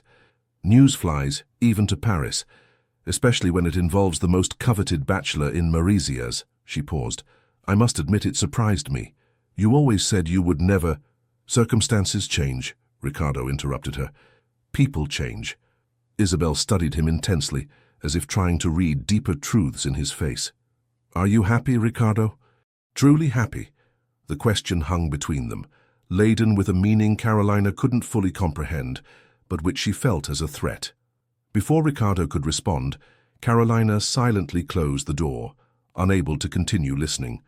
Her heart was beating rapidly as she returned to her seat, pretending to focus again on the reports. The scene she had just witnessed had awakened an emotion she had never experienced with such intensity. Jealousy. Jealousy and fear, a toxic combination that clouded the newly discovered happiness in her relationship with Ricardo. Almost 2 hours passed before Ricardo returned to the library. When he finally did, his expression was indecipherable, his eyes distant as they hadn't been in weeks. "Isabel will be staying in Maresias for a while," he announced in a neutral voice, avoiding looking directly at Carolina. "I've invited her to the charity dinner on Friday." Carolina nodded mechanically, struggling to maintain her composure. "She seems important to you," she commented, trying to keep her voice from revealing her disturbance. "May I ask who she is exactly?" Ricardo finally looked at her, an internal battle reflecting in his eyes. "We were engaged," he replied after a pause that seemed eternal. "Years ago, before my diagnosis. She went to Europe to pursue her career as a pianist. We broke off the engagement by mutual agreement." The revelation fell like a slab on Carolina. Ricardo had never mentioned a previous engagement, never spoken of Isabel, or what had evidently been a significant relationship. "I understand," she replied, though it wasn't true. She didn't understand why she felt the ground moving beneath her feet, why the mere existence of Isabel seemed to threaten everything she and Ricardo had built in recent months. The following days passed in a strange tension. Ricardo spent long hours in his office or in meetings, avoiding the moments of intimacy that had become habitual between them. The kiss in the garden, the confession of feelings now seemed distant, like a dream from which both had awakened. Carolina tried to rationalize the situation. After all, their marriage continued to be, in essence, a contract. She had no right to claim emotional exclusivity, to feel betrayed by Ricardo's memories. And yet the pain was real, poignant, impossible to ignore. The night of the charity dinner arrived too quickly. Carolina carefully chose her outfit, a midnight blue dress that enhanced her figure with discreet elegance, complemented with the Mendonça family jewels that Ricardo had insisted she wear. As she looked at herself in the mirror, she wondered if she would measure up to the sophisticated Isabel. Ricardo awaited her at the foot of the stairs, impeccable in his black tuxedo. His eyes lit up briefly when he saw her descend, a flash of the connection they had shared. "You look beautiful," he murmured, offering her his arm. "Blue has always been your color." The compliment, so similar to those they had exchanged at their first social events together, now seemed laden with deeper, more personal meaning. "Thank you," Carolina replied, accepting his arm. "You also look very elegant." The journey to the hotel where the dinner was being held transpired in a complicit silence, as if both were aware of the test they would face that night. Isabel was already there when they arrived, dazzling in a red dress that drew all eyes.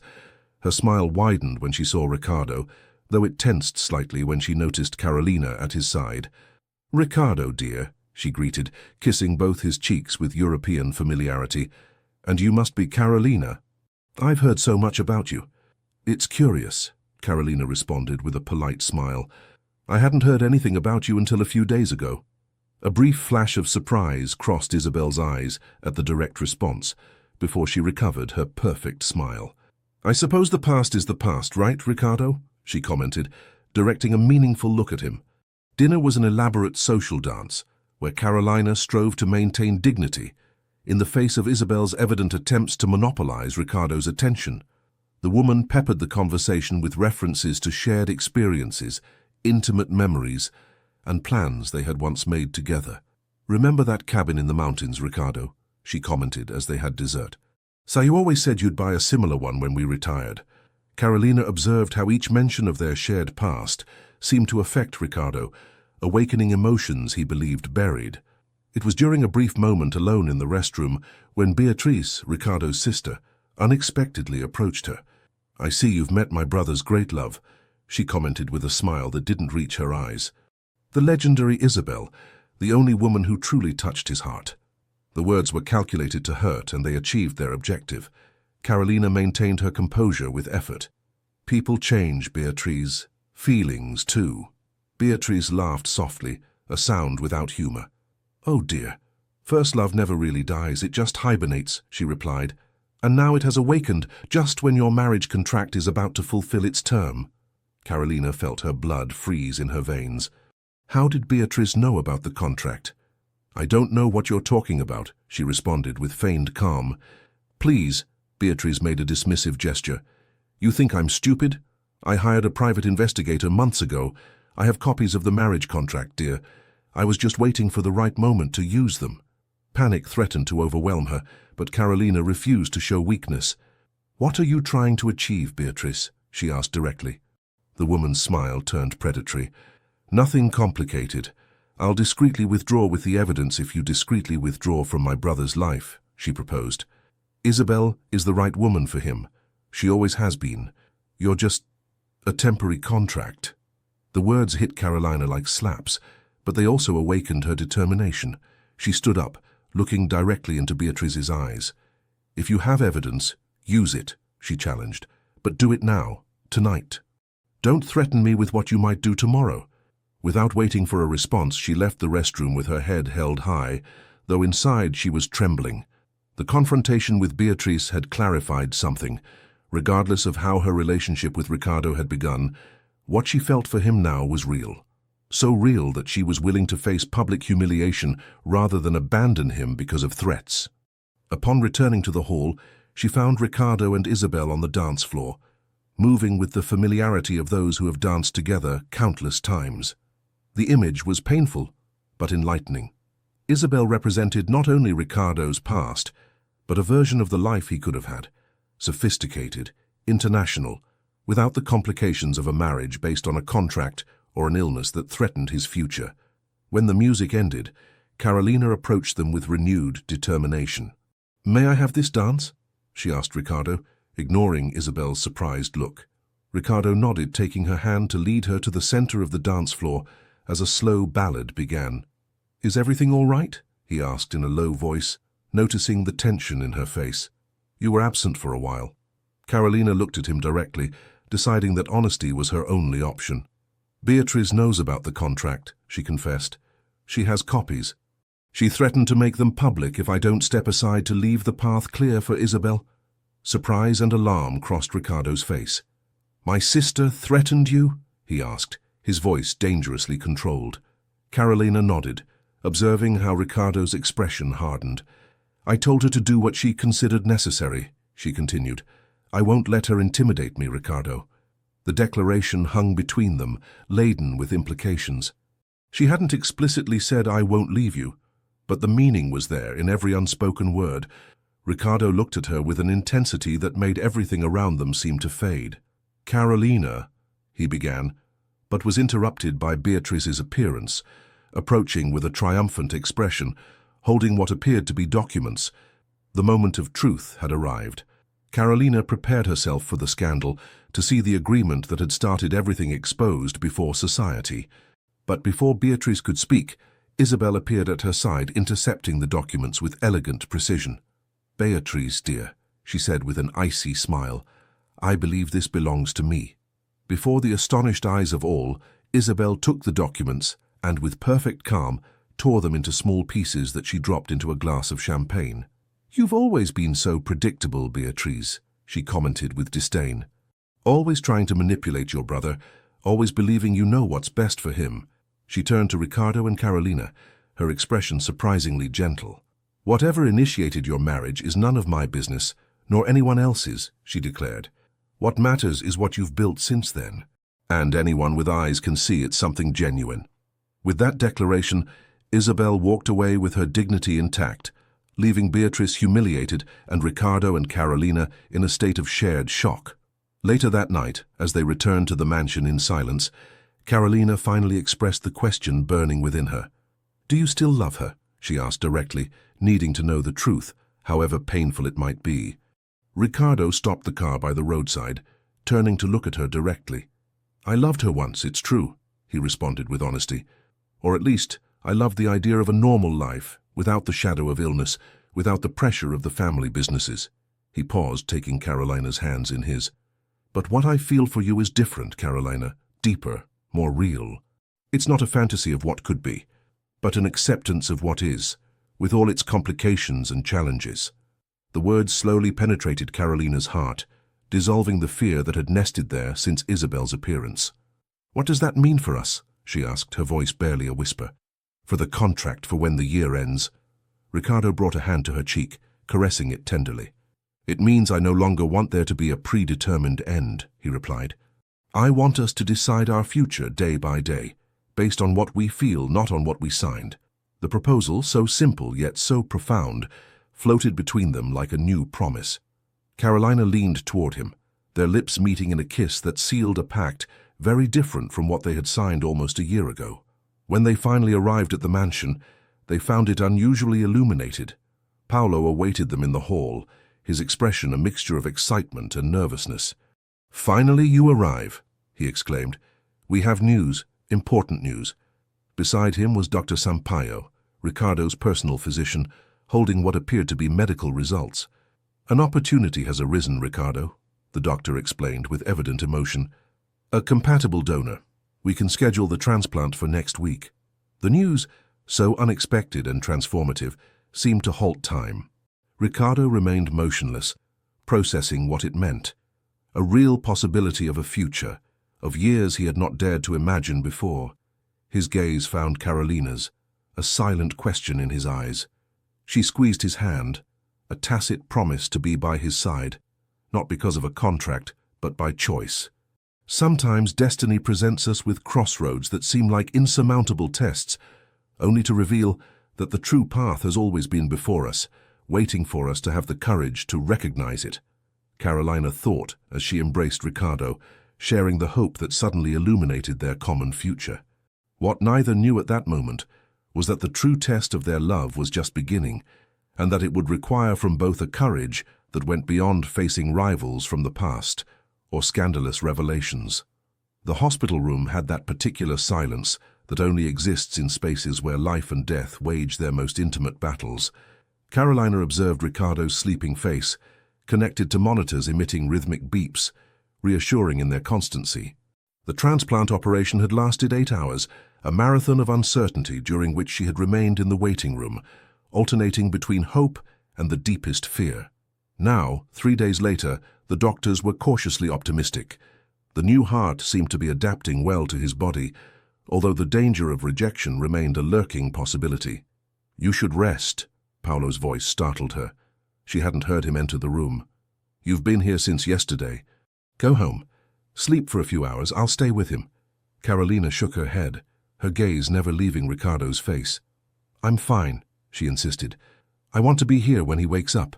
Paolo placed a hand on her shoulder, a gesture of understanding and support that had become habitual between them in recent weeks.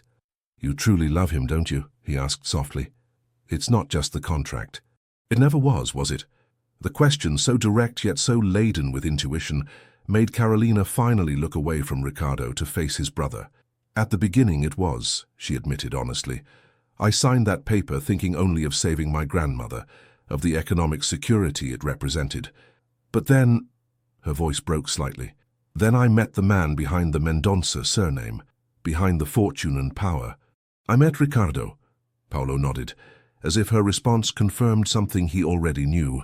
My brother has always been expert at keeping people at a distance, he commented, looking at the motionless figure on the bed. He built so many walls around himself that he forgot how to live without them. Until you came along. A soft moan interrupted the conversation. Ricardo was beginning to wake, his eyelids moving weakly before opening completely. His disoriented gaze scanned the room until it fixed on Carolina, and then something changed in his expression. Recognition, followed by a calm that seemed to alleviate his evident physical discomfort. "You're here," he murmured, his voice hoarse from the recent intubation. Carolina took his hand, careful not to disturb the intravenous line. "Always," she responded simply. The following days transpired in a routine of slow but steady recovery.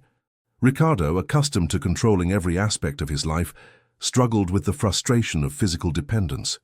Carolina remained at his side, firm yet gentle, learning to balance support with the space his pride needed. It was during one of those recovery afternoons, as Carolina read a book to him on the hospital's sunny terrace, that Ricardo interrupted her with an unexpected question. "What will happen when the contract ends?"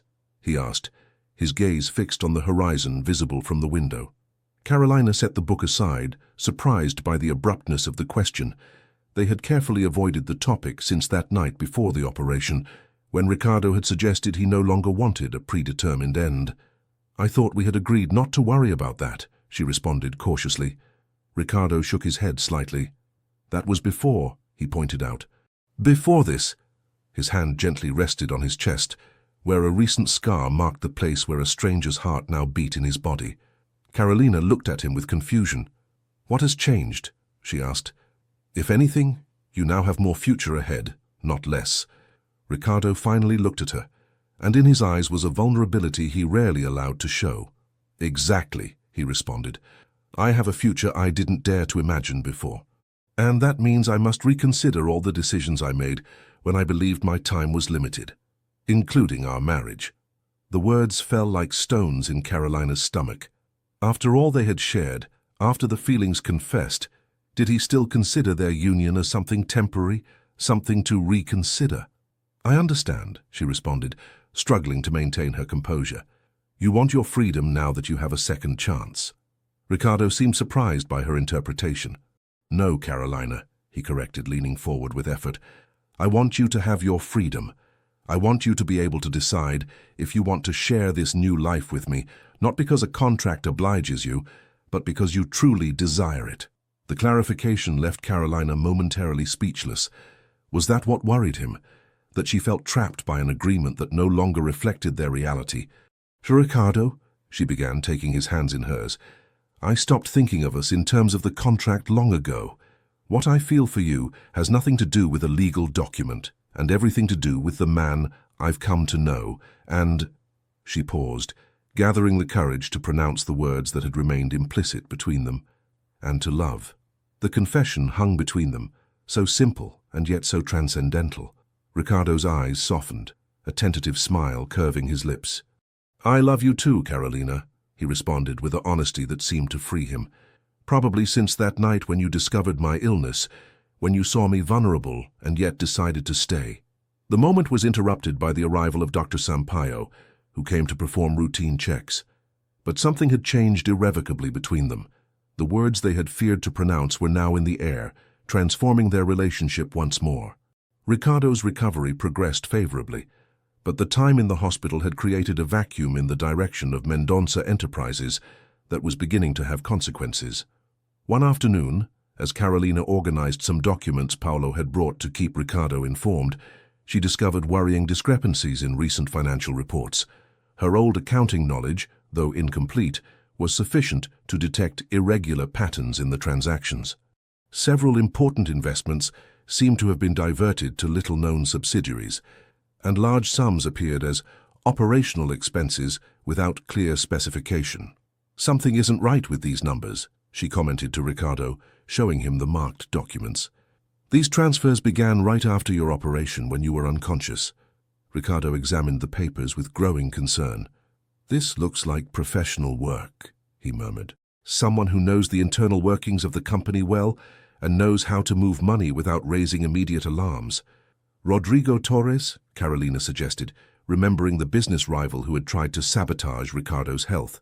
"No, he's under investigation since our confrontation," Ricardo replied, his mind working rapidly. "This is someone with direct access to our systems, someone we trust." The revelation came simultaneously to both. "Beatrice," they said in unison. Paulo confirmed their suspicions that same night. Beatrice had taken advantage of Ricardo's absence to implement a long-prepared plan, divert sufficient funds to then present it as poor management by her brother, thus justifying his removal from the presidency by the board of directors. "The board meets the day after tomorrow," Paulo informed, his expression grave. "Beatrice has convinced several key members that your illness has made you incompetent to lead. She'll present these financial errors as proof." Ricardo nodded slowly, processing the information. "I always knew Beatrice had ambitions for control, but I never thought she would go this far," he commented, with a mixture of disappointment and determination. "I need to be at that meeting." "Impossible," Carolina intervened. "You're only 2 weeks out from the operation. The doctors were clear about avoiding any significant stress." "If I don't go, I'll lose everything I've worked for," Ricardo replied firmly. "Everything my father and grandfather built." "And if you go, you could put your recovery at risk," Carolina argued, equally firm. "What good is saving the company if you lose the life you've just recovered?" Paulo, who had observed the exchange in silence, intervened with an unexpected proposal. "There's another option," he said, looking directly at Carolina. "You could represent Ricardo at the meeting. As his wife, you have the legal right to act in his name during his temporary incapacity." The suggestion left Carolina momentarily speechless. One thing was supporting Ricardo behind the scenes, helping with his medication or detecting irregularities in reports. Quite another was to directly confront the board of directors and Beatrice in a confrontation that could determine the future of the entire Mendonça empire. "I have no experience in corporate meetings," she objected. "I barely understand the complete structure of the companies." "But you understand the numbers," Ricardo pointed out, a spark of hope lighting in his eyes. "You detected Beatrice's manipulations when not even Paulo saw them. You have intuition for business, Carolina, though you may not realize it. And most importantly," Paulo added, "you care about Ricardo, not just his fortune. That gives you a perspective that many in that room don't have." Carolina looked at both brothers, aware of the trust they were placing in her and the weight of the responsibility. This wasn't just about preserving a business empire. It was about protecting the family legacy that meant so much to the man she loved. "All right," she finally accepted. "I'll do it. But I'll need all possible information about each board member, each subsidiary, each ongoing project. And I'll need your help, Paulo." The following 2 days were an intensive immersion in the corporate world of the Mendonças. Carolina absorbed information at a dizzying rate, deciphering complex business structures, studying profiles of the directors, and most importantly, meticulously tracking each suspicious transaction to its origin. On the morning of the meeting, as she prepared in the room she now shared with Ricardo since his return from the hospital, she felt the weight of responsibility on her shoulders. "You don't have to do this," Ricardo said, watching her from the bed where he continued recovering. "We can find another solution." Carolina finished adjusting the sober executive suit she had chosen for the occasion and approached him. "I want to do this," she affirmed with a determination that surprised them both. "Not just for you, but for us, for the future we can build together without contracts between us." Ricardo looked at her with a mixture of admiration and love that made all her doubts dissipate. "Whatever happens today," he said, taking her hand, "I want you to know that I'm proud of you, of the woman you are, of the strength you've shown." Carolina leaned in to kiss him softly. "Save your strength," she joked with a smile. "You'll need it when I return victorious." The boardroom of Mendonça Enterprises was an imposing space designed to intimidate. A huge, polished mahogany table dominated the center, surrounded by leather armchairs where the 12 members of the board of directors already waited. Beatrice presided over the meeting from the opposite end to the empty chair traditionally reserved for Ricardo. When Carolina entered, accompanied by Paulo and the family's legal advisor, An expectant silence fell over the room. Beatrice couldn't hide her surprise, which quickly transformed into disdain. "Carolina, dear," she said with false cordiality. "This is a business meeting, family matters, you know." "Precisely why I'm here," Carolina responded calmly, heading to Ricardo's chair. As his wife and legal representative during his recovery, the advisor quickly distributed documents certifying her right to be there. Beatrice visibly paled, but recovered quickly. "Very well," she conceded with a tense smile. "Let's continue then. As I was saying before this interruption, the financial reports from the last quarter show serious irregularities under my brother's direction." During the following hour, Beatrice presented her meticulously prepared case, graphs showing losses, documents pointing to questionable decisions, testimonies from executives expressing concern about the company's stability. Carolina listened attentively, taking occasional notes, her expression inscrutable. When Beatrice finally concluded, she formally proposed the temporary removal of Ricardo as president and her own designation as interim director. "Any objections before proceeding to the vote?" she asked, her tone suggesting she considered the outcome a formality. Carolina stood up slowly, feeling the gazes of all the directors fixed on her. The executive suit she wore gave her a professional appearance, but it was her determined look that conveyed true authority. For a fleeting moment, she remembered the insecure young woman who had entered the Mendonça mansion for the first time almost a year ago, fearful and desperate. That woman now seemed like a stranger. "I have more than a simple objection," she declared with a clear and firm voice. "I have evidence." With a signal, Paulo distributed folders to each board member. Carolina waited patiently while the executives reviewed the documents, observing how their expressions changed from curiosity to astonishment and finally to indignation. "What you have before you," Carolina continued, "is the detailed evidence of how Ms. Beatrice Mendonça has been systematically diverting corporate funds during the last 2 weeks. Not for direct personal benefit, but to create the illusion of poor management by her brother." Beatrice stood up abruptly, her face pale with fury. "This is absurd. You can't enter here without business experience and make such serious accusations." "These aren't accusations, they're facts," Carolina responded with glacial calm. "Page 3, gentlemen. You'll find the transfers traced to accounts indirectly controlled by Beatrice through phantom subsidiaries. Page 5, the creation dates of said subsidiaries, all after Ricardo's hospitalization. The chairman of the board, Mr. Antonio Gomez, a man in his 60s who had worked with Ricardo's father, adjusted his glasses while examining the documents with attention. "These patterns are undeniable," he murmured, looking at Beatrice with evident disappointment. "How do you explain this, Miss Mendonça?" Beatrice scanned the room with her gaze, seeking allies, but found only accusatory expressions. "It's a fabrication," she insisted with a trembling voice. "This woman would do anything to maintain her position as Ricardo's wife. Their marriage is a sham, a temporary contract to fulfill the wills clause."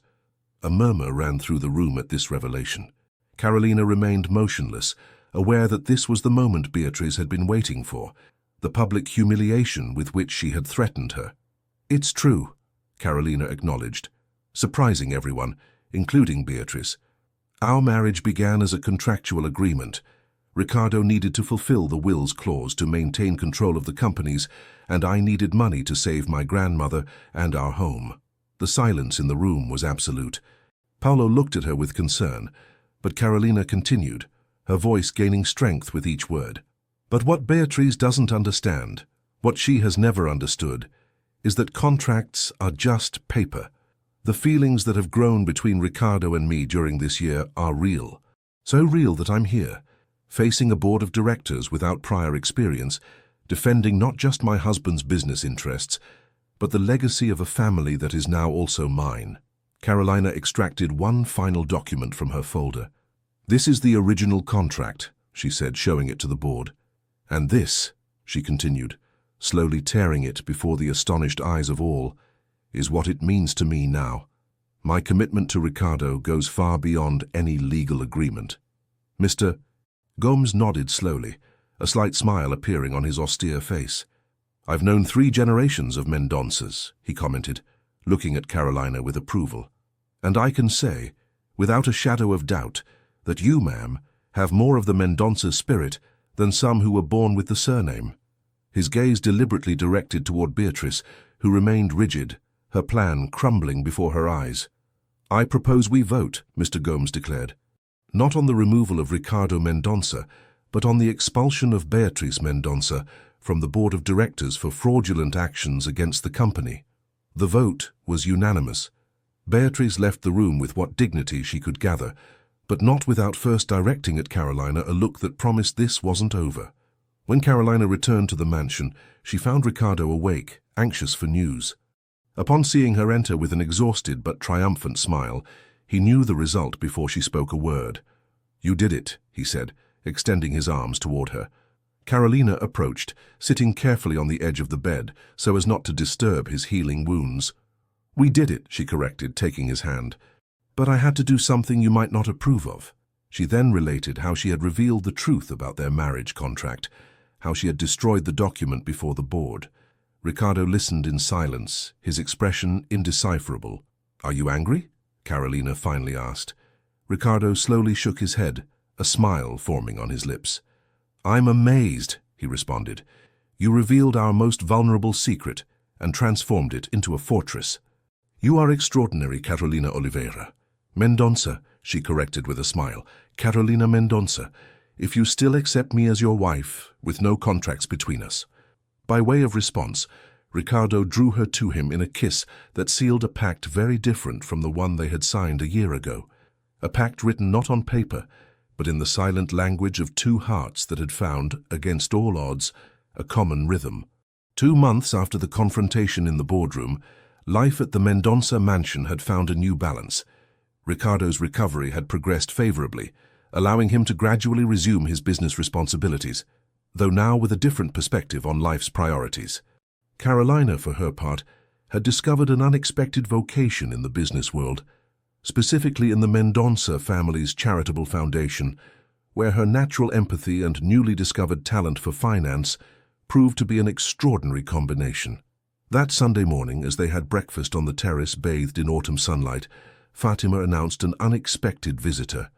"Ms. Beatrice Mendonça requests to see you," she informed with evident disapproval. "She says it's an urgent family matter." Ricardo and Carolina exchanged concerned looks. Since her expulsion from the board of directors, Beatrice had retired to her country house, maintaining a silence that many considered simply the calm before the storm. "Show her in," Ricardo decided after a moment's reflection. "Whatever her game, it's better to face it directly." When Beatrice appeared on the terrace, Carolina immediately noticed the change in her appearance. Her usual impeccable elegance had been replaced by a more austere image, almost monastic. Her eyes, however, retained that calculating sharpness that characterized her. "Brother," she greeted Ricardo formally, deliberately ignoring Carolina. "I appreciate you agreeing to receive me." "You'll always be my sister, Beatrice," Ricardo replied with a mixture of caution and sincerity. Despite everything, Beatrice nodded briefly, acknowledging the complex relationship they shared. "I haven't come to apologize," she clarified, sitting in the chair Ricardo offered her. "What I did convinced it was best for the company." "Trying to destroy me would never be best for anyone," Ricardo replied with controlled voice. "But I don't think you've come here to discuss the past." Beatrice extracted an envelope from her purse and placed it on the table. "I received this 3 days ago," she explained. "It's from Rodrigo Torres." The name of Ricardo's former business rival provoked an immediate tension in the atmosphere. Rodrigo remained under investigation for his attempt to manipulate Ricardo's medication, but his political connections had so far prevented serious legal consequences. "What does he want?" Carolina asked, intervening for the first time. Beatrice looked at her directly, a flash of reluctant respect in her eyes. "An alliance," she responded. "With me as intermediary, he proposes a hostile merger. He has secretly purchased minority shares of Mendonça Enterprises for months, and now, with the support of certain foreign investors, is a step away from acquiring a significant stake." Ricardo took the envelope, examining the documents with growing concern. "This is more serious than I thought," he murmured. "If he obtains the percentage mentioned here, he could force strategic decisions against our will." "Why are you warning us?" Carolina asked, studying Beatrice with suspicion. "After everything that's happened, why not accept his offer?" The question hung in the air as Beatrice considered her response. "I may want control of the company," she finally answered. "I may even be willing to manipulate to get it. But I won't hand over our father's legacy to a predator like Rodrigo Torres." Carolina perceived the sincerity in her voice. Under all the layers of ambition and resentment, Beatriz remained a Mendonça, with that family pride that defined the dynasty. "What do you propose?" Ricardo asked, willing to listen. "A family truce," Beatrice responded. "United, we can counter his offensive. I have information about his movements, contacts that could be useful to us." The proposal was tempting but dangerous. Trusting Beatriz after her recent betrayal seemed reckless. "We need time to consider it," Carolina intervened, placing a protective hand on Ricardo's arm, aware of the stress this situation could cause him during his recovery. Beatriz nodded, rising to leave. "You have 48 hours, she warned. "Rodrigo won't wait longer to make his move." When they were alone, Ricardo ran a hand over his face, a gesture Carolina had learned to recognize as a sign of deep concern. "Do you believe her?" Carolina asked, serving fresh tea for both. "Curiously, yes," Ricardo replied after a moment's reflection. "Beatriz may be many things, but her love for the Mendonça name is genuine. She would never voluntarily allow it to fall into Rodrigo's hands." "Then we should accept her help," Carolina concluded, but with caution. The following days were a whirlwind of activity. Ricardo, Carolina, and a trusted legal team developed a defensive strategy against Torres's threat. Surprisingly, the information provided by Beatriz proved accurate and valuable, allowing them to anticipate several moves by their adversary. A week later, while reviewing documents in Ricardo's office, Paulo entered hurriedly with important news. "We've discovered something," he announced, spreading a report on the desk. "Rodrigo's funding source comes from a Brazilian conglomerate with dubious connections. If we expose this to the regulators, we could temporarily halt his offensive." Ricardo studied the report with renewed interest. "This could work," he murmured. "But we would need to present a formal complaint with solid evidence." "I can do it," Carolina offered without hesitation. "I know the financial details better than anyone after all the time I've spent studying the corporate structure." Ricardo looked at her with a mixture of admiration and concern. "It would be dangerous," he warned. "Rodrigo isn't a man who accepts defeat easily." "Precisely why it should be Carolina," Paulo intervened. "She's the last person Rodrigo would expect. He underestimated her once. We can use that to our advantage." The discussion continued until late at night, as they developed a plan that balanced effectiveness and safety. Finally, they agreed that Carolina would present the formal complaint, backed by a legal team, while Paulo implemented additional protection measures for the family. The night before the appointed day, Carolina couldn't sleep. She slid silently out of bed, careful not to wake Ricardo, and headed to the garden. She needed fresh air to clear her thoughts. The full moon bathed the landscape with its silvery light, turning the garden into an almost magical setting. Carolina walked slowly among rose bushes and ornamental fountains, reflecting on the extraordinary turn her life had taken in just 1 year. From a desperate young woman trying to save her grandmother, she had become a woman now fighting to protect an entire business empire, and more importantly, the family she had come to love as her own. "Can't sleep either," Conceição's voice surprised her. Her grandmother, who now lived with them in the mansion, was sitting on a bench under a century-old magnolia.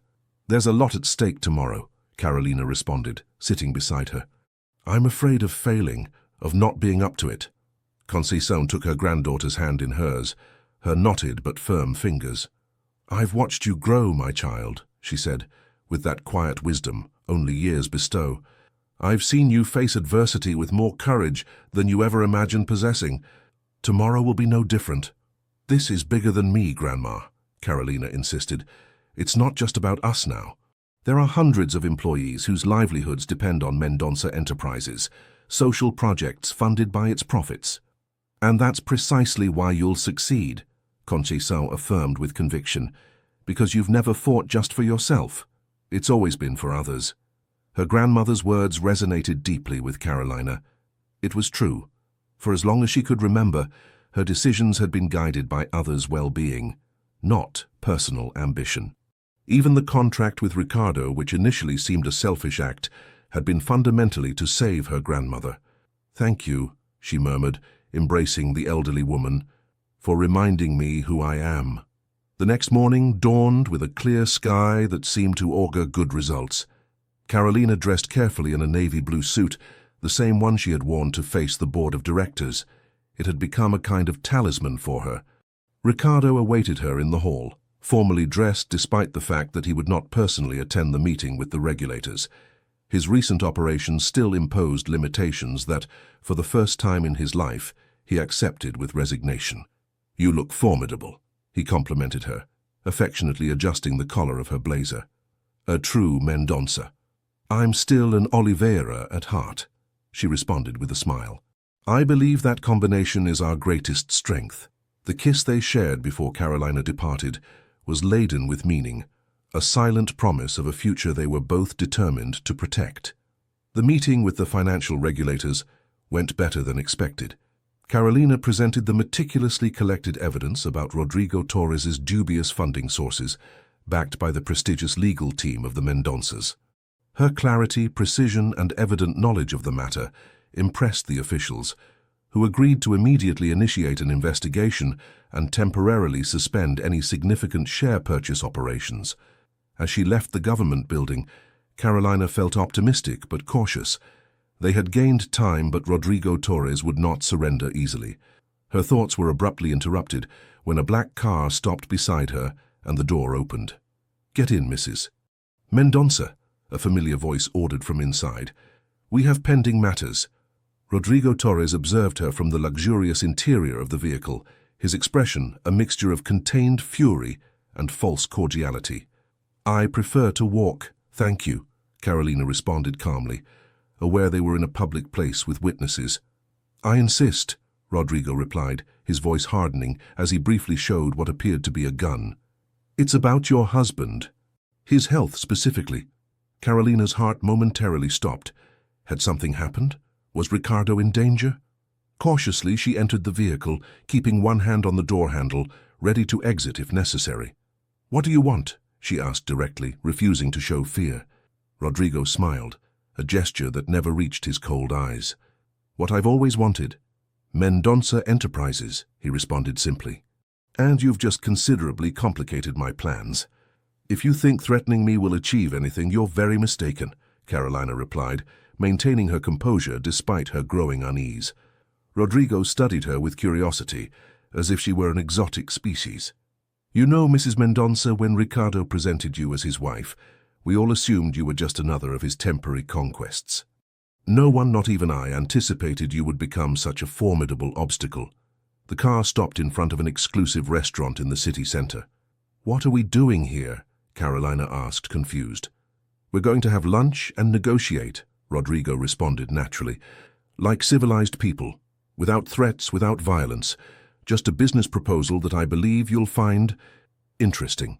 Disconcerted but intrigued, Carolina followed him into the elegant establishment. They were led to a discreet private room where someone was already waiting for them, Isabel Vega, Ricardo's ex-fiancée. "Carolina, what a joy to see you again," Isabel greeted with a smile that seemed genuinely friendly. "I apologize for the dramatic invitation, but it was important that we three speak." Carolina's confusion increased by the moment. What was Isabel doing with Rodrigo? Was this some kind of conspiracy against Ricardo? "I'll get straight to the point," Rodrigo began once they were served coffee. "Isabel and I have a proposal for you, one that could benefit everyone." During the following hour, Rodrigo presented a surprisingly reasonable plan. Instead of a hostile takeover, he proposed a structured merger between his companies and those of the Mendonças. Isabel, whose family owned important stakes in the tourism sector, would act as mediator and strategic partner. "Together we could create the most powerful conglomerate in the region," Rodrigo explained with evident enthusiasm. "Expand internationally, diversify investments." "Why this sudden change?" Carolina asked, still skeptical. "Just a few weeks ago, you were trying to sabotage my husband's health." Rodrigo had the decency to look ashamed. "That was a terrible mistake," he admitted. "One I deeply regret. Ambition can blind us, lead us down dark paths." "It was my intervention that changed his perspective," Isabel explained. "When I returned to Mauritius and saw what was happening, I proposed this alternative approach. Cooperation is always more productive than confrontation. Carolina studied them both, looking for signs of deception, but they seemed sincere. Still, the proposal represented a significant dilemma. On one hand, the merger offered evident economic advantages and would end the conflict. On the other, it would mean sharing control of the Mendonça legacy with the man who had tried to destroy Ricardo.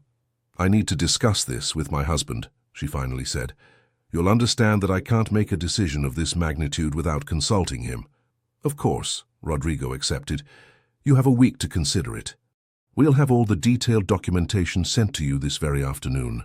When Carolina returned to the mansion, she found Ricardo in the library, visibly relieved to see her. "I was worried," he confessed, embracing her. "You weren't answering my messages." "I'm sorry," she apologized, returning his embrace. "It's been a revealing afternoon." During dinner, Carolina related her encounter with Rodrigo and Isabel, the surprising merger proposal, and her own doubts about it. Ricardo listened attentively, his expression becoming more thoughtful with each detail. "Strategically, it makes sense," he finally acknowledged. "The merger would give us access to markets where Rodrigo has exclusive presence, and the backing of the Vega family isn't negligible." "But this man tried to harm you," Carolina reminded him with indignation. "How can we even consider associating with him?" Ricardo took her hand across the table, caressing it thoughtfully. "In the business world, sometimes the worst enemies become the best partners," he reflected. "Rodrigo is ruthless, but also brilliant. Under the right terms, this merger could secure the future of Mendonça Enterprises for generations." "And can you trust him after everything that's happened?" Carolina asked, still skeptical. "No," Ricardo answered frankly. "But I can establish legal safeguards solid enough that trust becomes unnecessary." The following days were a whirlwind of meetings with legal, financial, and strategic advisors.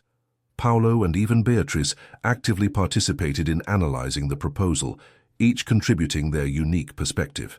Conceição, with her practical wisdom, constantly reminded Carolina that not all business is about money, some is about peace. The deadline for the decision approached, and Carolina felt the weight of responsibility as never before. One night, as she contemplated the starry sky from the terrace, she felt Ricardo approach silently. "What's really worrying you?" he asked, already knowing the nuances of her silence. Carolina sighed deeply before responding. "I'm afraid this merger will change everything," she confessed. "Not just the company, but us, our life together." Ricardo embraced her from behind, resting his chin on her shoulder. "The only change that matters to me is the one we experience together," he murmured. "Everything else is negotiable." Carolina turned to look at him, finding in his eyes that perfect mixture of strength and vulnerability she had learned to love. "When I signed that contract a year ago," she said softly, "I did it out of necessity for survival. Now we must choose from conviction, for the future we want to build." "And what future is that, Carolina Mendonça?" Ricardo asked, gently caressing her cheek. The answer came with crystalline clarity, as if it had always been there, waiting for the right moment to reveal itself. "One where the Mendonça name means more than business power," she responded with growing conviction. "Where it represents integrity, innovation, social responsibility." Ricardo smiled, recognizing in her words the vision he himself had secretly harbored for years, but had never prioritized until he met her. "Then we'll accept the merger," he decided. "But on our terms, with one non-negotiable condition: majority control of the charitable foundation will remain exclusively in our hands." Carolina nodded, feeling they had reached the right decision. It wasn't a surrender to Rodrigo, but a strategic evolution that would allow preserving the most valuable aspects of the Mendonça legacy while adapting to a changing business world. The final meeting with Rodrigo and Isabel was held at the Mendonça mansion, a deliberate symbol that, despite the merger, some things would remain unchanged. Paulo, Beatrice, and a complete legal team attended as witnesses and advisors. When Rodrigo extended his hand to seal the agreement, Ricardo shook it firmly. But it was Carolina who pronounced the words that would define their new relationship. "Welcome to the Mendonça business family, Mr. Torres. I trust that together we'll build something that transcends our past differences." That night, as the mansion finally quieted after the formal celebration of the agreement, Carolina and Ricardo remained awake in their room, contemplating the future they had just forged. "Do you know what day tomorrow is?" Ricardo unexpectedly asked. Carolina smiled. Of course she knew. "Our anniversary," she responded. "Exactly 1 year since our wedding." "1 year since we signed that contract," Ricardo corrected, reaching for something in his nightstand drawer. "I believe it's time to replace it with a new one." He extracted a small velvet box and opened it, revealing a ring of unique design, a sapphire surrounded by small diamonds that shone like stars around a blue moon. "Carolina Oliveira," he pronounced with solemnity, "would you grant me the honor of renewing our vows? Not by contract, not by convenience, but for love." The tears Carolina had contained during so many difficult moments now flowed freely, but for completely different reasons. "Yes," she responded simply, extending her hand for Ricardo to slide the ring next to the wedding band she had worn for a year. 1,000 times yes. As they embraced under the moonlight filtering through the bedroom windows, both understood they had made the most important decision of all, to choose each day, consciously, the love that had been born from the most improbable circumstances. "Contracts may bind fortunes and companies," Carolina thought as she fell asleep in Ricardo's arms, "but only the heart can sign the agreements that truly matter." 2 years had passed since that night when Ricardo proposed to renew their vows. The Mendonça mansion, once cold and formal like its owner, had gradually transformed into a vibrant home where laughter resonated frequently. The garden, especially, had experienced the most notable metamorphosis. Carolina had insisted on redesigning it completely, incorporating elements from her hometown and creating spaces where nature flourished with controlled freedom, not very different from how her relationship with Ricardo had evolved. It was a sunny spring afternoon and the mansion bustled with activity. Employees and florists busied themselves with preparations for the ceremony that would be held at dusk, the formal renewal of marriage vows of Ricardo and Carolina Mendonça, coinciding with the 3rd anniversary of their union. In Ricardo's former office, now transformed into a bright and welcoming space they both shared, Carolina contemplated the documents on her desk with a mixture of pride and wonder. The Mendonça Foundation, which she now personally directed, had expanded its educational programs to 3 states, offering scholarships to young people from disadvantaged backgrounds. The most recent project, and the one that gave her the most satisfaction, was a specialized medical center in Mauritius that offered free treatments to elderly people with chronic diseases, inspired by her grandmother Conceição's experience. A gentle knock on the door interrupted her reflections. "Come in," she responded, expecting to see Ricardo or perhaps Fatima with some query about the preparations. To her surprise, it was Beatriz who entered, elegantly dressed and with an unusually serene expression. The relationship between them had slowly evolved since the crisis with Rodrigo, moving from open hostility to cautious respect, and finally to a kind of pragmatic complicity. They would never be close friends, but they had learned to value each other's strengths. "I didn't want to wait until the ceremony," Beatriz began, placing a package wrapped in tissue paper on the desk. "I wanted to give you this in private." Intrigued, Carolina carefully unwrapped the gift, revealing an old book bound in leather. Upon opening it, she discovered it was a photo album of the Mendonça family, with images dating back 3 generations. "It was our mother's," Beatriz explained, her voice softening at mentioning her. "She meticulously documented the family history, not just the business achievements, but the personal moments, the traditions, the little things that truly define a family." Carolina turned the pages with reverence, recognizing a teenage Ricardo in some photographs, serious even then, but with a brightness in his eyes that he had now rediscovered. "This is a treasure, Beatrice," she thanked sincerely. "But why now? Why to me?" Beatrice sat across from her, taking a moment to organize her thoughts. "Because I understood something important watching how you've transformed not just this house, but my brother," she responded with unusual honesty. "The Mendonças have always equated the surname with business power, with tangible assets. You've demonstrated that its true value lies in human connections, in the capacity to evolve without losing essence." The confession surprised Carolina, who had never expected such a level of introspection from her sister-in-law.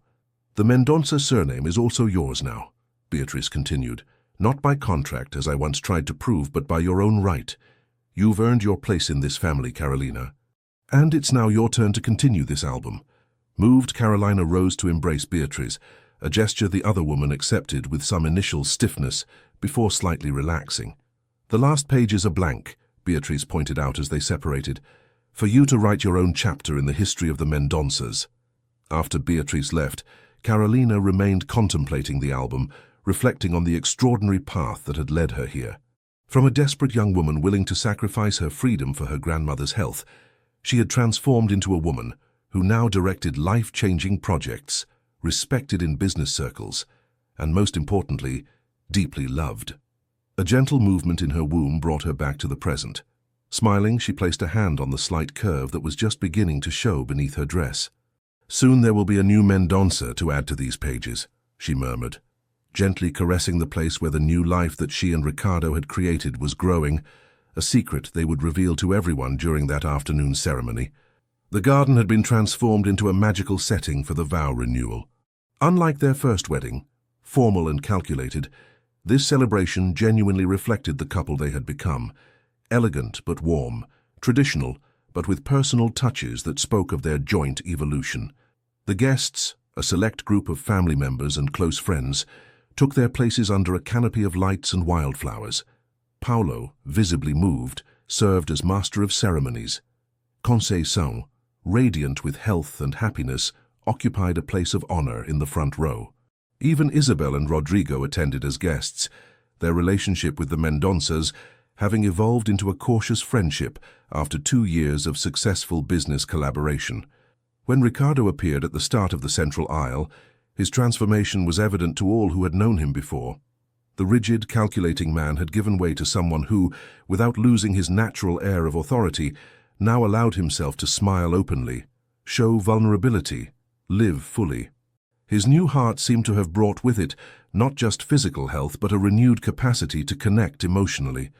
The music changed to a soft melody when Carolina appeared, resplendent in an ivory-colored dress that flowed gracefully, enhancing her figure without completely hiding the beginning of her pregnancy. Unlike her first wedding, she walked alone toward Ricardo, a symbolic choice that represented her self-determination and the conscious decision to join him.